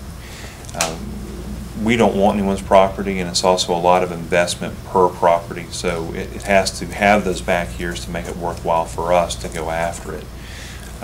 But after 2 years, anything's fair game. We work from the top down. So typically that 4 or 5 years, that's what it looks like. Should be noticed. And it tends to be heirs. Do you have flags that bring those up to your department? Internally we do. Now, externally, I don't know if it shows who's in foreclosure, but internally. Typically, when we have an heir's property, what we always see is you've got multiple persons taking care of the property, and one of them will say, well, I'm not going to pay the taxes because the others will piggyback on me, and they should pay their fair share. Well, if nobody will step up and pay a share, then it goes unpaid year after year. Sooner or later it goes into foreclosure. I know Robin's been working on that with the legal department, trying to pick that up a little bit as far as movement on that. Well, it really has been doing very well. Yeah. And again, it's one of those resource-intensive activities. It's very beneficial to us, but we have to always work from the big account down. If we had 2 of Robin or 3 of Robin, I think you'd see those years shortened down. We've thought about, you can outsource that. They've got outsourcing services, and there are districts that do it. It makes me very nervous. When you're talking about taking someone's home, that's a very, very serious thing. I trust Robin's judgment. She's going to use good judgment with our citizens and treat them the way that I want them to be treated. When we outsource that to someone else, I don't know if they care about our citizens at all. And it's just something I'm not ready to. I agree with you there. Now, that money that does come in, once Robin does her procedure, she sells the property, does that come back into your books on the collections, or how does that? Yep, there are legal fees that are paid, and there are taxes that are paid off of that. And filing fee. I've done tax foreclosure work in another county, and one of the things I would do is ride by the person's house and look, do they have a nicer car than me? And is there a satellite dish in the yard? If there is, they're going to pay their taxes because I pay mine. So, yeah, it's, but sometimes people really need, I appreciate that, Alamance County has a willingness to work with people who are in hard times. And I think in the end that brings money in by doing that. So today you're basically just asking us to receive your annual statement. Is that correct? To receive the annual statement, absolutely. You need a motion for this order of collection. For the order of yeah, we'll need a motion for the order of collections, and also we need to have a board resolution to write off the uncollected taxes. 3 votes. Is that correct? Not to receive it, but just for the write-off. So, and just in brief, the reason we write off is that there's a 10-year statute of limitations on our enforcement powers. As of September 1st, 2007 taxes will be outside of that. And at that point, we can make phone calls and send letters, but that's all we've got, so it's an appropriate time to write that off. I'll make that motion. All right, thank you, Bill. A second. Thank you, Amy. All in favor? Aye. And then the third piece is the order of tax collection. And it charges the tax collector with going out and collecting the taxes. And I'll try to do my dramatic reading quickly. You're hereby authorized, empowered, and commanded to collect the taxes set forth in the tax records filed in the Office of Tax Administrator, and the tax receipts herewith delivered to you, and the amounts from the taxpayers likewise therein set forth pursuant North Carolina General Statutes 105-321. Such tax is hereby declared to be first lien upon all real property of the respective taxpayers of the County of Alamance. This order shall be full and sufficient authority to direct, require, and enable you to levy on and sell any real or personal property of such taxpayers for and on account thereof in accordance with law. Further authorized, call upon the sheriff to levy and sell any real or personal property. I'll make a motion that we accept that. I'll second. Thank you, Bill. All in favor? Aye. All right. That's it. Well, I thank you so much. Thank you, Jeremy. You do a great job, and keep those percentages moving up. We'll work on it. Alamance County Stepping Up Initiative. Yes, sir. Good morning, Commissioners. Good morning. Good morning. Call Chief up here with me, too. We're going to give you an update on our Stepping Up Initiative. I'm very proud of Alamance County. We was recognized nationally as one of the 50 counties for our efforts in the Stepping Up Initiative, and was invited to Washington, D.C. for a national summit because of our efforts. And there's never been, I don't think, a more needed effort than what we're doing here with this mental health issue. And what I'm going to do, I'm going to turn it over at this point to Chief Deputy Britt to go over some stuff, then I'll be going over some stuff. Good morning. Thank y'all for allowing us the opportunity to speak about stepping up. In 2015, the Board of Commissioners passed a resolution to support the Stepping Up Initiative and see what we could do to address the mental illness in our jails. So having said that, we can do the video. There's going to be a little short video, about a minute, and then we're going to talk about the problem. Each year in the United States, 2 million people with serious mental illnesses are admitted to jails, many of whom also have drug and alcohol use problems. In fact, across the nation, more individuals with mental illnesses are in jails than in psychiatric hospitals. People dealing with this problem every day agree The current approach doesn't improve public safety. It stresses already strained budgets, and people who could be helped are suffering. Some counties and communities aren't waiting for help. They're training criminal justice professionals to identify mental illness and respond appropriately. They're designing programs that redirect individuals to treatment, and if those individuals are already in jail, connecting them to services to help break the cycle of rearrests. The Stepping Up initiative nurtures these efforts to create meaningful change across the nation. It unites state and local leaders, criminal justice and behavioral health professionals, and people living with mental illnesses behind a common goal to safely keep individuals with mental illnesses out of jail and on the path to recovery. Join the initiative today and learn how you can make a difference. So we know that Alamance County Detention Center is the largest mental health holding facility in our area. In law enforcement, we know that jail only makes a situation worse. Somebody with mental illness and they're in jail, and it does not help at all. And generally, detention officers in jail settings are not trained to deal with mental illness. They're not trained to deal with these folks, and it also makes it tough on them. We know that it creates a great burden on our system, not only our jail and our detention center, but our entire judicial system. I'm a law and order guy, and I know y'all know our sheriff's a law and order guy, and jail is a place that some folks need to be. But we've got folks that are winding up in our jails that have no business being in jail. They're just sick. And there are symptoms from it, and the officer on the street has a lack of options what to do with this person. And that's what we want to talk about today. There's absolutely a financial cost to our taxpayers to incarcerate folks with mental illness. But there's also an unmistakable human toll. So we started monitoring, trying to determine what was in there. Part of this initiative is looking internally, see if we can identify folks that are coming in with mental illness and kind of what their status are. And I think these are some real important numbers. We selected 1 month, and we're going to talk about a month, and then we're going to talk about a year. But in this 1 month of July, we booked 476 new inmates into our detention center. 65 of them were identified with a mental illness through our screening, our medical screenings, or they may have been on record with us and been there before and already had a history and a file. 51 of those 65 were receiving psychiatric medications that we're paying for, the taxpayers, Alamance County. 10 of them were on suicide watch. 9 we had on detox monitoring. This goes back to our opioid crisis and heroin, and this is really starting to intertwine. We know that there are a lot of coexisting folks with mental illness and substance abuse. But here's the big numbers I think that are really important and what we're looking at. 42 of those 65 were booked on misdemeanors. So these are not your people that are committing your robberies, the people that are hurting folks. We agree that's where jail is for. These are 42 people booked on misdemeanors, nuisance type charges. 40 of them had been in our jail before, just in that 1 month. So, just taking those, and these are the folks that we believe would be divertible. They need to be somewhere else getting help, not in jail. Just to detain and incarcerate those folks in that month cost our taxpayers $156,243 for these misdemeanor folks and repeat offenders.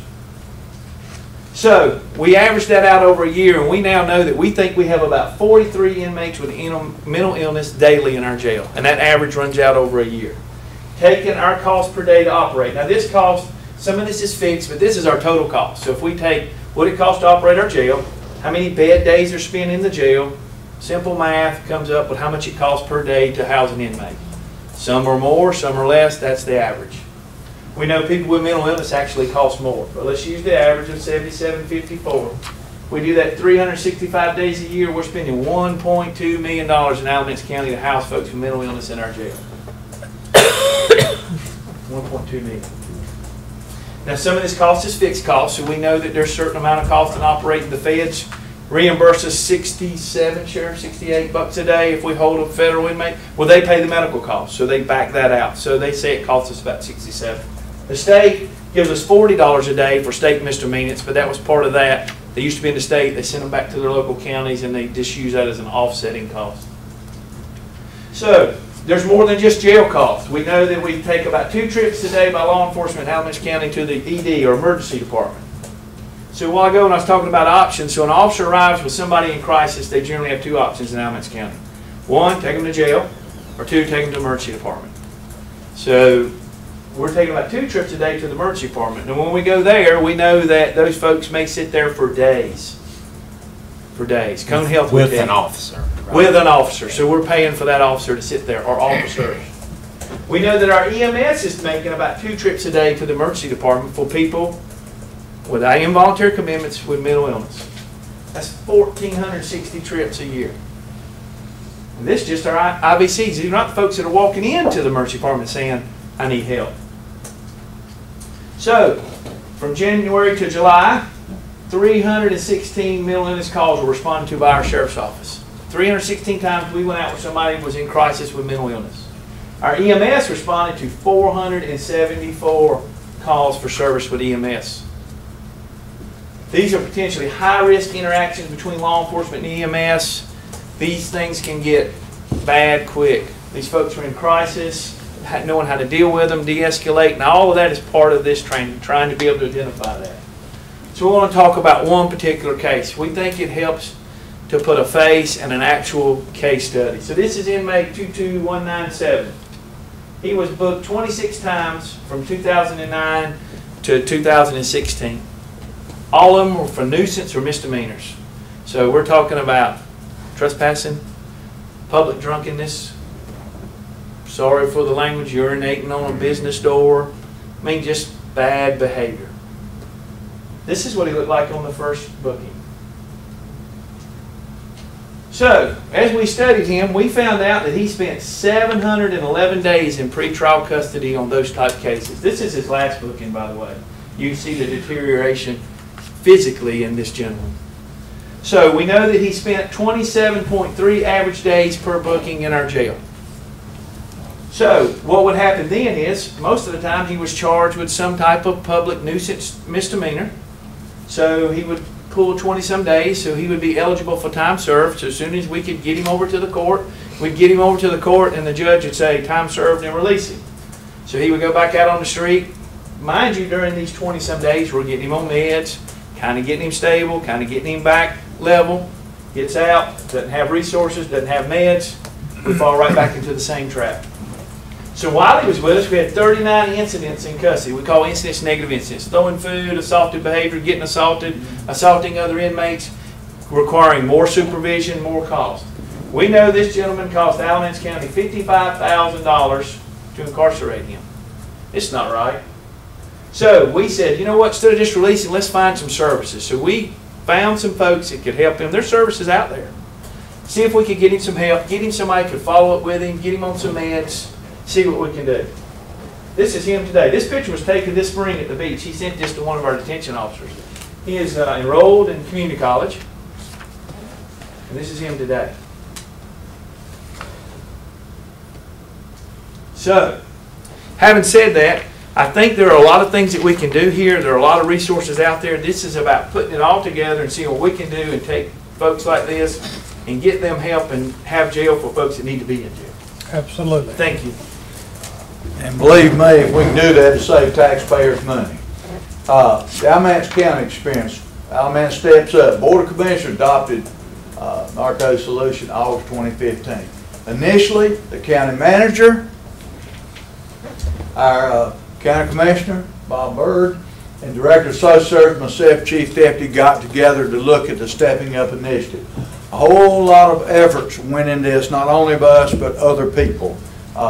And eventually, a lot of your mental health providers and everybody started coming on board because they saw what kind of benefit this would make for our mentally ill citizens here in Alamance County. More were invited to the table.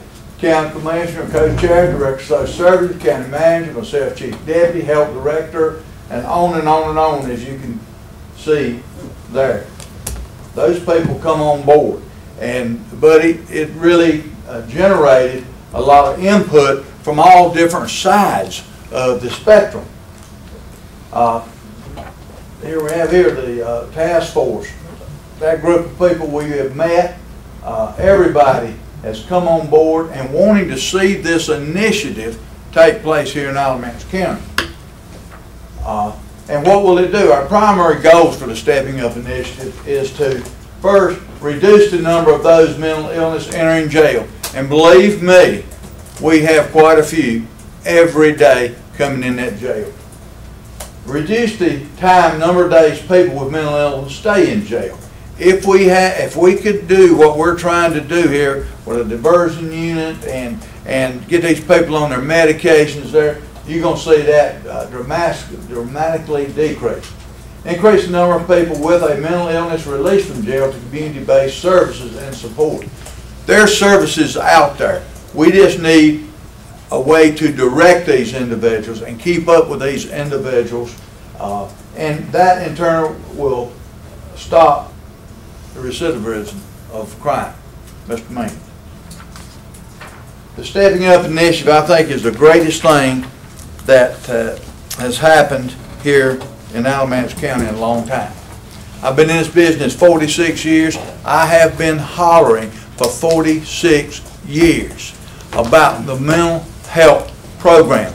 Our nation has let those individuals down, our state has let those individuals down, and our county has let those individuals down. And it's time that we can do something for these people, Commissioners. And it's very important that we make this happen. And we wanted to give you an update, and would like to open for any questions this time. I just want to say how grateful I am for all the hard work that you and others put in. Mr. Brett, you said something about that gentleman urinating on the door and apologizing for your language. I just want to say that Mr. Lashley already kicked open the bad language for the day, so that's okay. That was live. Thank you very much. You know, in my profession, I've had contact with people in crisis who maybe are on the other side of it, you know, been needing help. We have a lot of incompetent individuals who really aren't aware, understanding of their behavior or how it impacts the people around them, end up engaging with law enforcement, and having well and trained law enforcement who recognizes what the situation is and dealing with people compassionately. And I think this is what it all really comes down to, is being compassionate as a community to people who are suffering and hurting. And I just commend you and the others who've been involved in it. It's awesome. Well, sad thing is these people can't help it. It is a disease, and we have to treat it. And it's more imperative. Matter of fact, the last deputy sheriff killed in Alamance County was killed serving mental health commitment papers. Let me ask you something, Terry. Well, when I first came on the county commissioners, we had a mental health board, and we used to have places to put those people to get services to make them better. What happened to all that? A lot of those hospitals were closed down by the state. That's why I'm saying the state and nation has. They sure messed that up, didn't they? They sure did.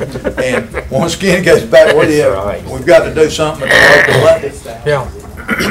Well, I'll say that it's really been a national initiative, not this, but the reduction in psychiatric beds across the country, with the notion that we were warehousing a lot of people that aren't being productive when they're in a psychiatric hospital, and was some clinical evidence to suggest that they really didn't need to be in a closed, hospitalized environment, that they could be productive citizens if they had the right community resources.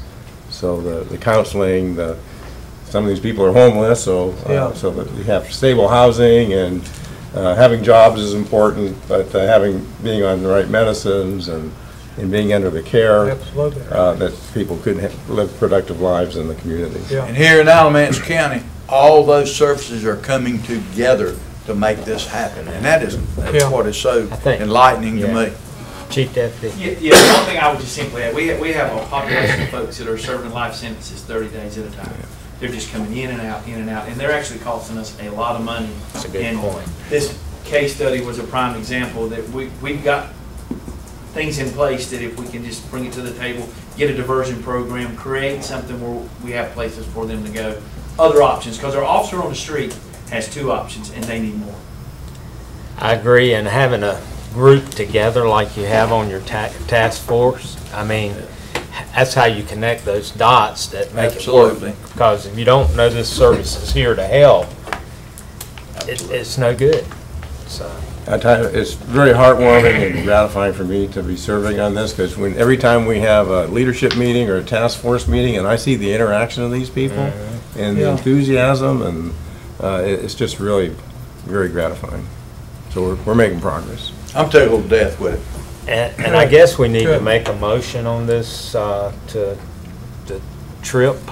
Yes, sir. Yes. Next time. Let me, what we're doing on this trip, Byer County, Texas probably has the #1 mental health program and diversion unit in the United States.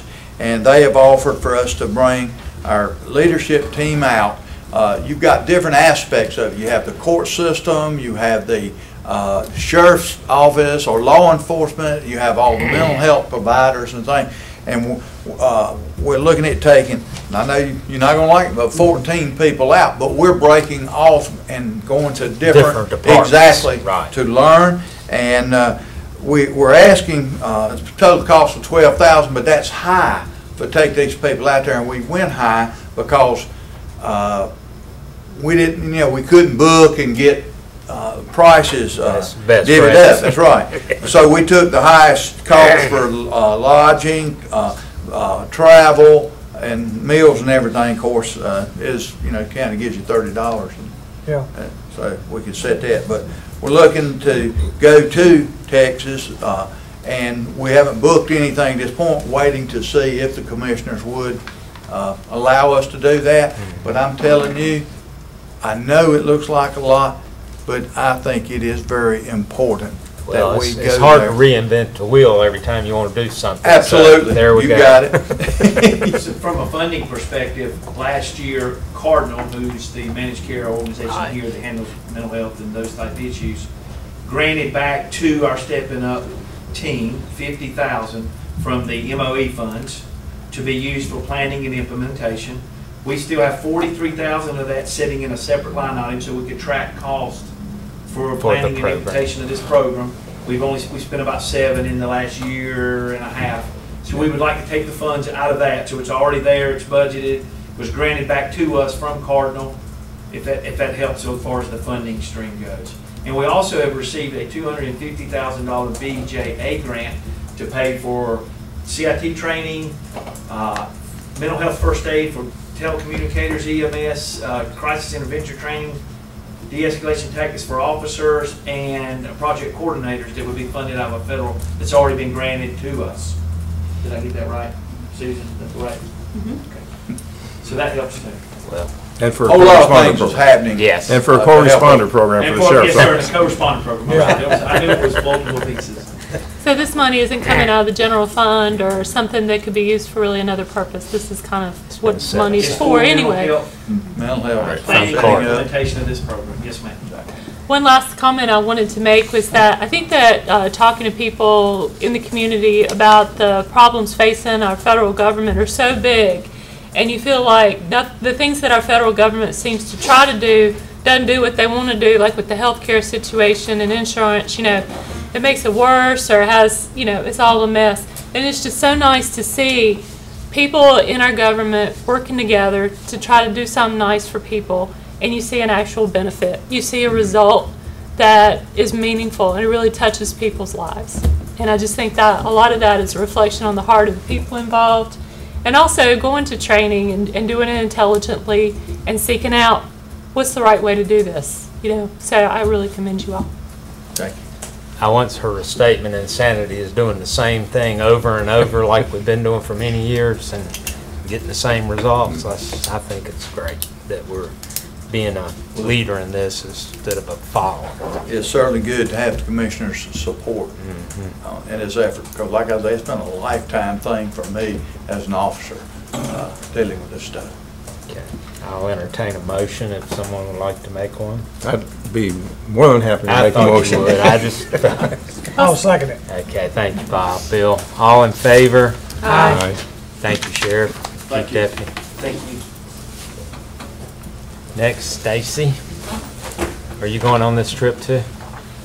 I think so. I thought I probably saw your name in there. Sheriff says I am. Good morning. Good morning.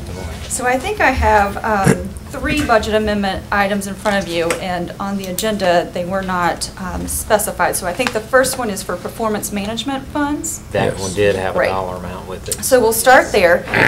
What you have before you is a request to use $65,489.59 from our performance management savings for 2 projects. One, to replace the furniture and office equipment in environmental health that is 30-plus years old. I think you all saw the presentation that County Manager Haygood did about the facilities being quite old. The furniture is just about that old as well.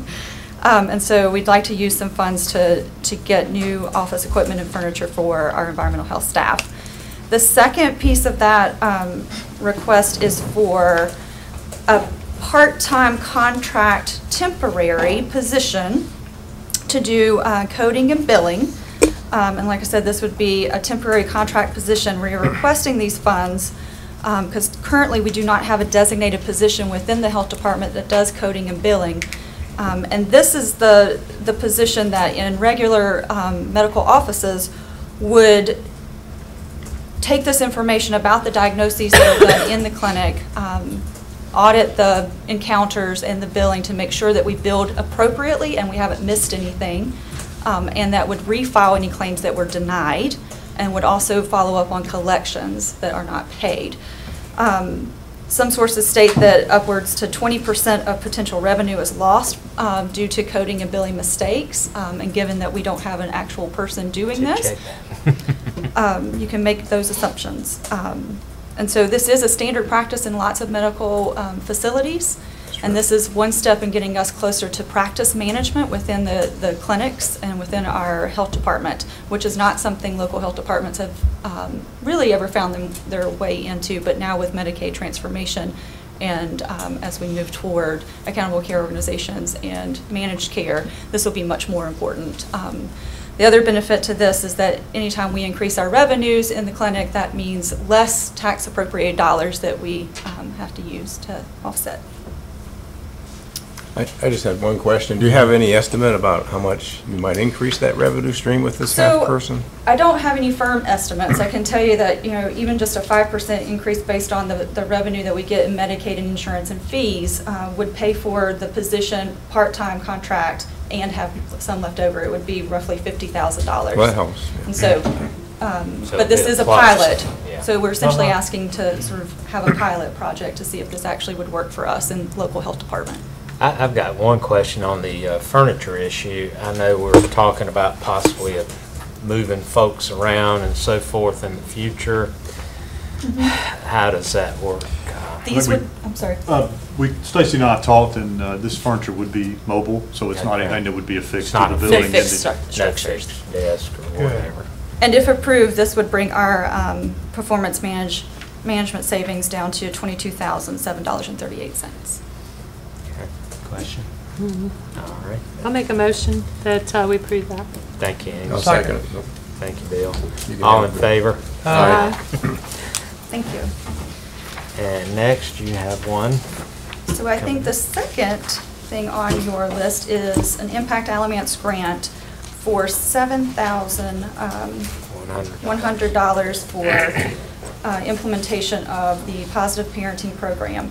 And so this is a foundation grant in the amount of $7,100 that we would be using to implement Positive Parenting Program in child care settings. We already do Positive Parenting Program as a result of the large SAMHSA grant that we received, which was a complement to the large SAMHSA grant that DSS received several years ago. We focused on primary care providers, particularly pediatricians, the schools, in our first phase of Triple P, and now we would like to move that into the child care settings because we know that child care providers spend anywhere from 4 to 10 hours a day with children and act as their primary caregiver during that time.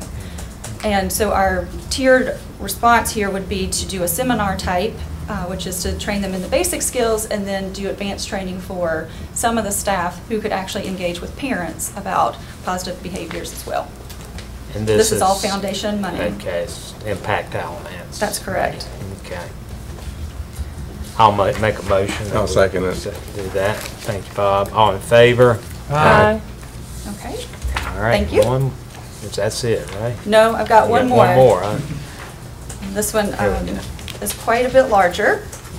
It is also an Impact Alamance grant, so all foundation monies. It's in the amount of $100,000 to be used to implement best practices for highly effective reproductive health services. And so what this grant is doing, it is not replacing or creating new programs. What this grant is doing, we already do Title X funded programs, so we already do the clinical services for family planning. This grant has a three-pronged approach to enhance the way that we do those services and how we do them, not that we do them. We have to do them, we do them. So the first approach is to establish a teen-friendly environment in our current facility. As mentioned above, we already provide these services per Title X to the teen population. The grant is meant to improve the way in which we do those services, including improving the physical environment, so our actual building and the space, and also provide training to our staff about best practices when caring for teens, meaning how do we talk to teens. That's a lot different than how we might talk to someone who's in their 30s or 40s and 50s and so on. The grant provides for a planning period where consultation would be done with public health leaders and teen pregnancy prevention leaders, also with other health departments who have been successful as models in this, including Guilford and Gaston County. In the last 15, I just wanted to talk a little bit about our teen pregnancy rates and why it's so important for this piece of this prong of the actual grant, is that in the last 15 years, Alamance County has seen over a 60% decrease in our teen pregnancy rate, which is phenomenal. That's a great thing. And considering that in the 2000s our rate was much higher than the state average, our reduction is in part due to teen outreach, community-centered types of programs. I'm not sure if Mr. Lashley was serving on JCPC at the time, but teen outreach program was a funded position, funded program within the middle schools, and now our Smart Girls partnership with the school system. It's also, in addition to that, the reduction is in part due to the increased access to services and highly effective birth control methods, not just in the health department, but throughout the community and throughout our state. So we would like to see that continue and have our teen pregnancy rate decrease further in the county, that while right now we have 24.9 pregnancies per 1,000 girls 15 to 19 years old, the state average is about 30.2 per 1,000 girls 15 to 19 years old. That still equates to about 149 pregnancies per year based on 2015 data, and we'd like to see that decrease even further. So that the Teen Friendly Clinic is one approach to enhancing our family planning services that we already provide. The grant's second approach would work with local private providers to build their capacity for these services as well. So part of the mission of public health is to share knowledge and capacity within the community for evidence-based services. Doing so increases the access of those services to the community, and so that it doesn't fall solely on public health to do those. So it's important that if we have an evidence-based thing that we do, that we share it with others so that we're not solely responsible for the family planning services of the community. And others would be private physician practices. That's correct, in the hospital and local OBGYNs. Right. And so in a local survey of local providers, about 14 of them, they did respond that they would like to have more training. So the second prong of this would be the health department helping to facilitate that training in conjunction with the local hospital and local providers. And lastly, the third approach is where sort of the name came from, Whoops Proof. This approach is a digital awareness program around highly effective reproductive planning methods. Again, abstinence is the only 100% proven effective method, and we know that some men and some women don't choose that as their chosen method of birth control.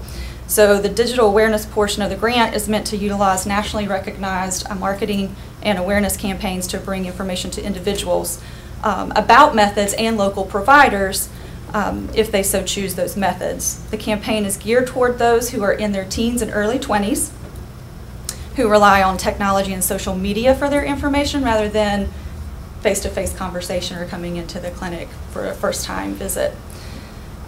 This demographic is more likely to look up the information, and this tool is the way that then hopefully they will come into our offices and actually receive additional counseling on what methods are available, and allow them to choose the one that is most appropriate based on their own thoughts and values. So we've been using this campaign as part of a reoccurring funding that the state already gives us, and we would like to continue the use of this through this grant. So like I said, so that's the three components of the grant. And the grant is there to improve how we do the services in our clinic. And this, again, is 100% 100% foundation money, no local match.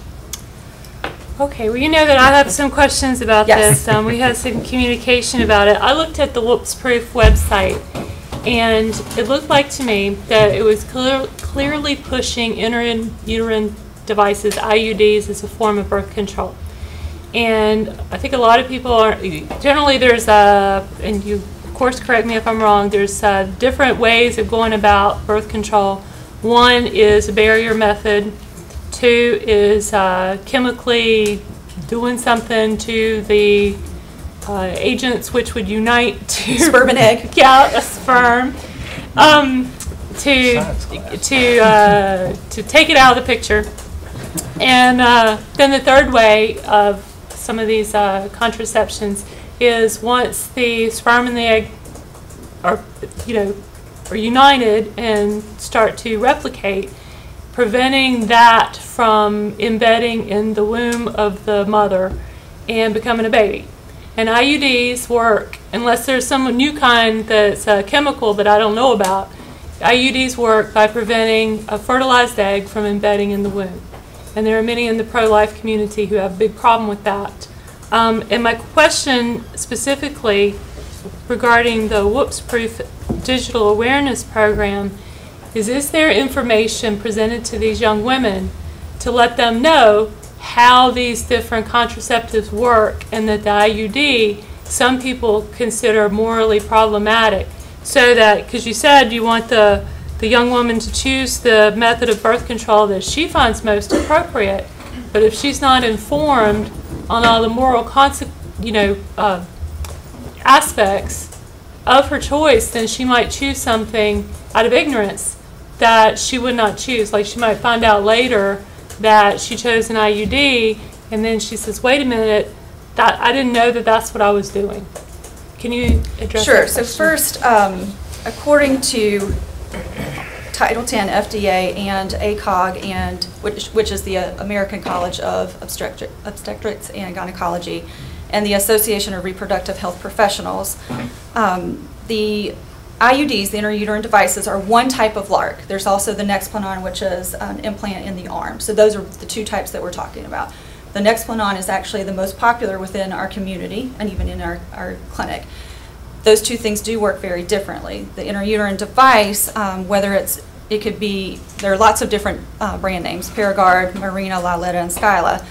They work by keeping the egg and the sperm from meeting. And so when Paragard, which is a copper-based and non-hormonal, the copper itself is a deterrent for this mobility of the sperm. And so let me interrupt you real quick. So you're saying that these IUDs that we're talking about are not things that would prevent the embedding of the fertilized egg in the womb of the mother.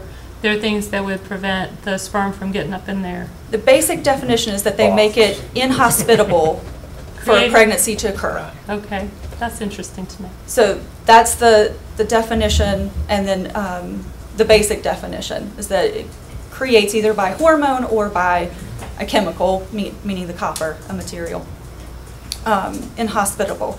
The Nexplanon actually works by inhibiting the release of an egg. Right. Much like your birth control pills do. And so, not mine. Not yours. The generalist you.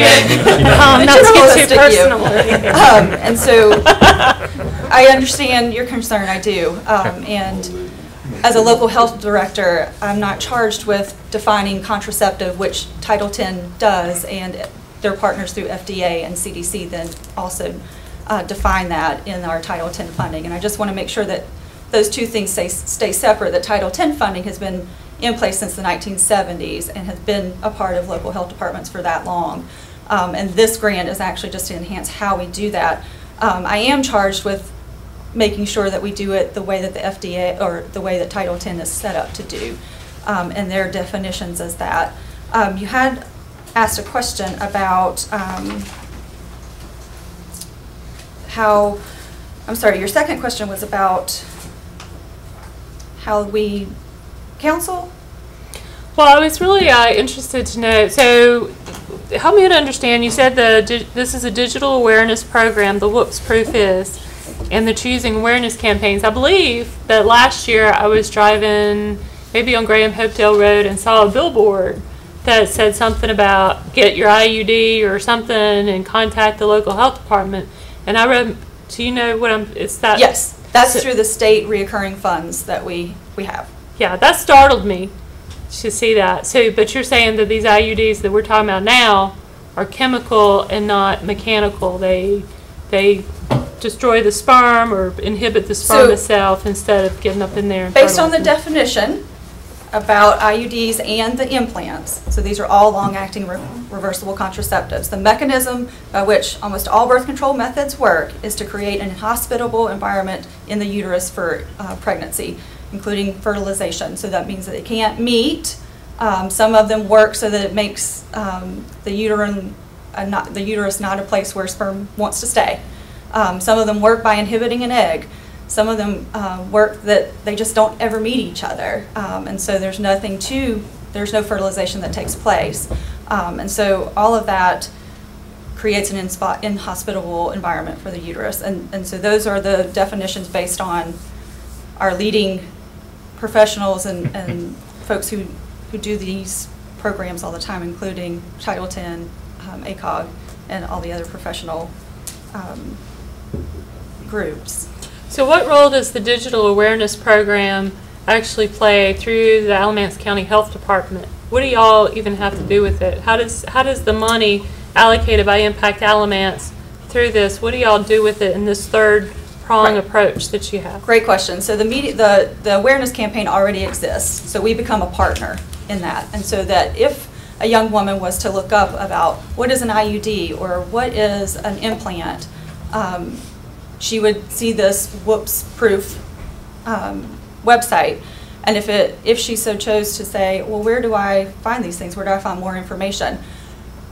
Our information would pop up, so would some of our local providers, as it does right now. And so we're not the only ones who provide these, but here are some folks that you can go to who are competent and trusted providers in your community who can tell you more about that.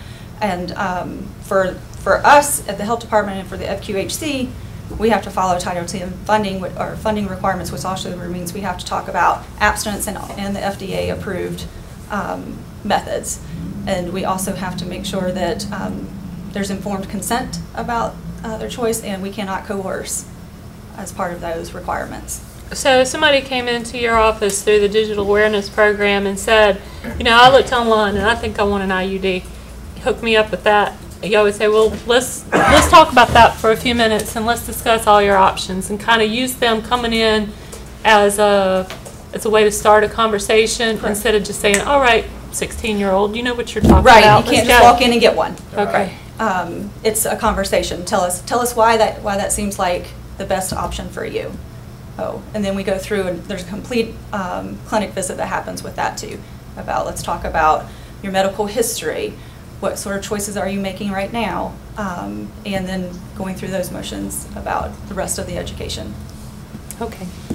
Thank you for answering all those questions. You're welcome. It sounds like some of the things you guys have been doing are working with the rates coming down for early pregnancy. So, like I said, it's a combination of several things. And generationally, we're changing. And so we recognize unfortunately, that. yes. We recognize that as more and more folks come into our clinic, that generationally we look a lot different than we did a few years ago, and it's time for us to think about how we provide those services. And how to connect with the younger population that come to my house. My granddaughters and stay on text and on the internet. Correct. You can't have a real conversation, so I understand that. I do appreciate your thoughtfulness with this, absolutely. Well, I'm just really, my concern is that that there's full information out there for these teenagers and that they really understand all the consequences of what they're deciding to do. So, and that they don't do something that they don't really understand and would find, what? I did that. That's not what I wanted. Yeah. I agree with that. And, I'd make the motion that we approve the request. Thank you, Bob. I'll second that. All in favor? Aye. Thank you very much. Very good.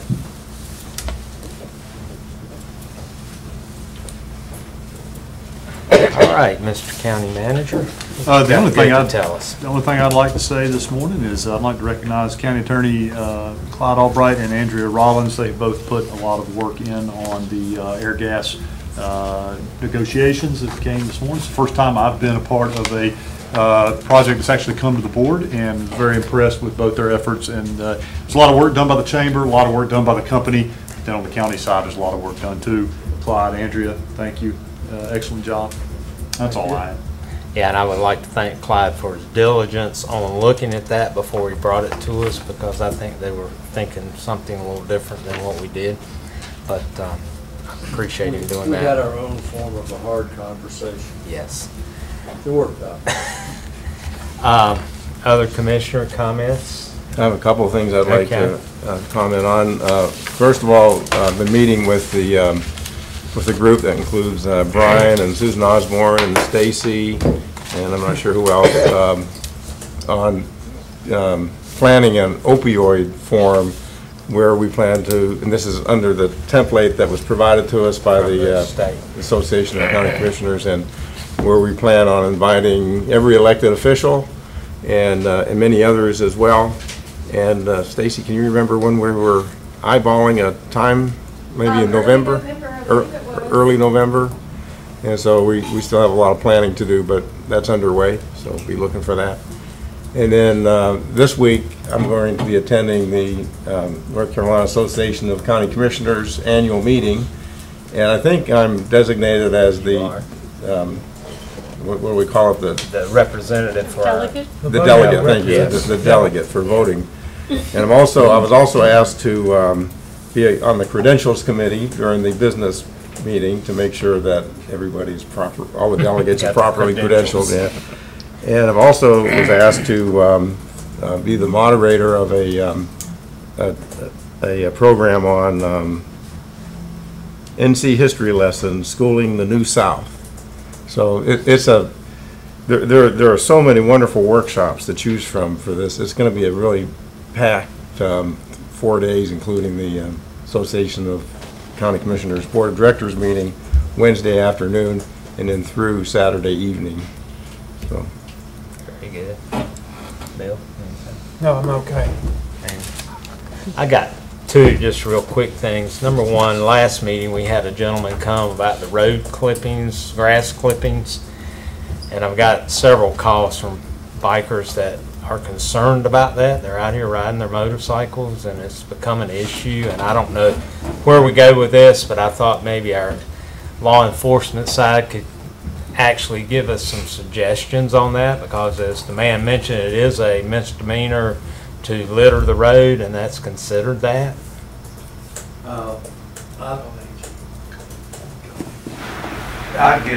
We'll need to call the Attorney General to get an opinion on that littering thing. Of course, Clyde, do you have any?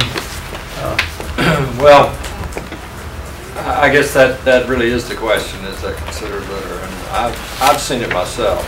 Clumps so big that it's been a very you can feel it grass-growing season. And I can imagine with the rain like we had today, if there's some grass out in the road, it could really create a hazard. Right. And we'll take a look at it. I'll get a hold of the Attorney General's office. Just something I'd like us to look into, because I'd hate for our newspapers to have to report a death because they slid on grass and we just sit still. You know, one thing I think we had discussed was our PRO, Michelle Mills, possibly working with the city of Burlington, maybe putting together some kind of public awareness campaign. Right. Maybe folks don't realize. I think that's it. I mean, you know, you don't want to go out and write a lot of fines. You want people to know, number one, throw your grass to the ditch, not the road. So I think we'd also talked about maybe inviting the gentleman and any of his members to work with us, maybe put together a video that could go on our PEG channel that we co-sponsor with Burlington, to try to educate homeowners, not to turn the other way. Kind of like tell them not to pour motor oil down the drain, right? Yes. There you go. Yes. We will do that. We'll look into putting together some kind of a campaign. We're videoing this Wednesday for Oh. that. I'm sorry.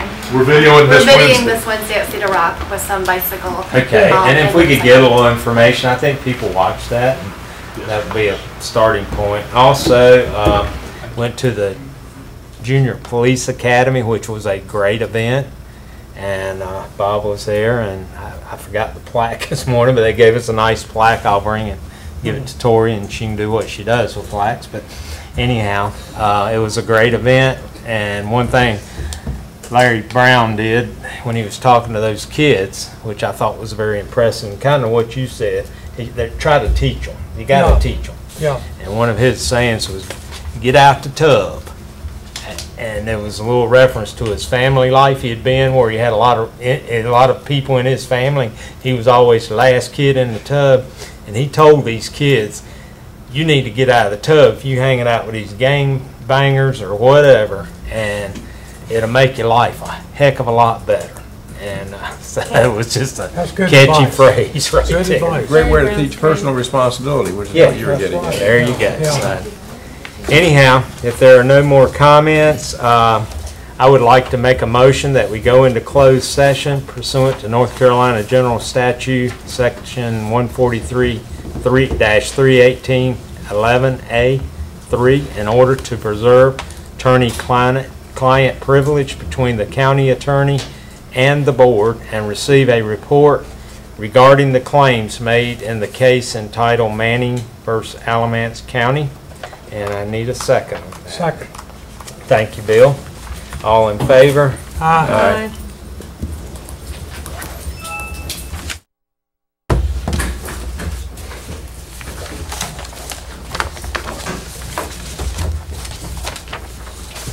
First off, I'd like to make a motion we go back into open session. Second. Thank you, Bob. All in favor? Aye. We went in closed session to discuss the Manning versus Alamance County, and Alamance County has reached a final settlement agreement with Thomas K. Manning, a former Alamance County finance officer. In his lawsuit, Manning claimed that he was wrongfully terminated. Despite the board's acceptance of his resignation on November 6, 2014, Alamance County denies these allegations.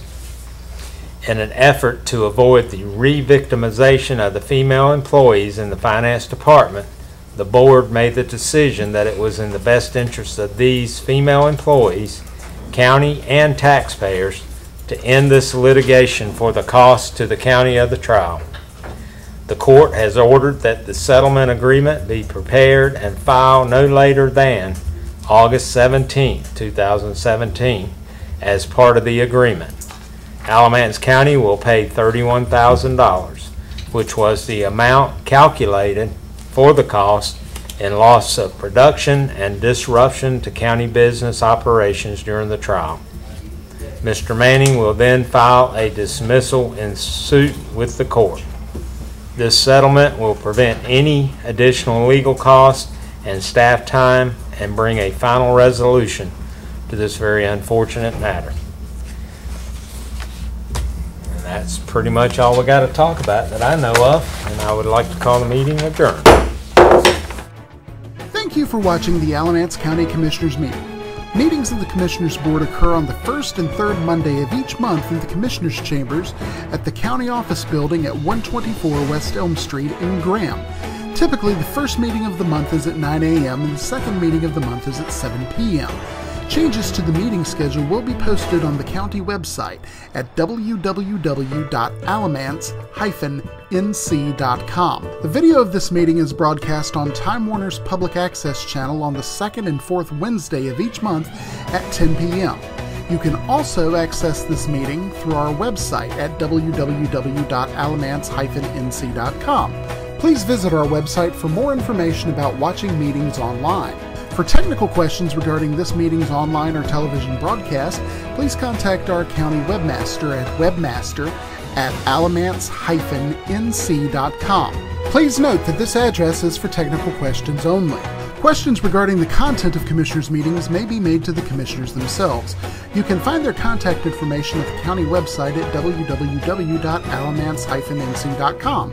Click on the link that says County Commissioners to learn more about our Commissioners, read minutes of past meetings, access agendas, and find other information about the County Commissioners. You can send mail correspondence to the Commissioners by sending it to the Alamance County Commissioners, 124 West Elm Street, Graham, North Carolina 27253. Again, thank you for tuning in to the Alamance County Commissioners meeting.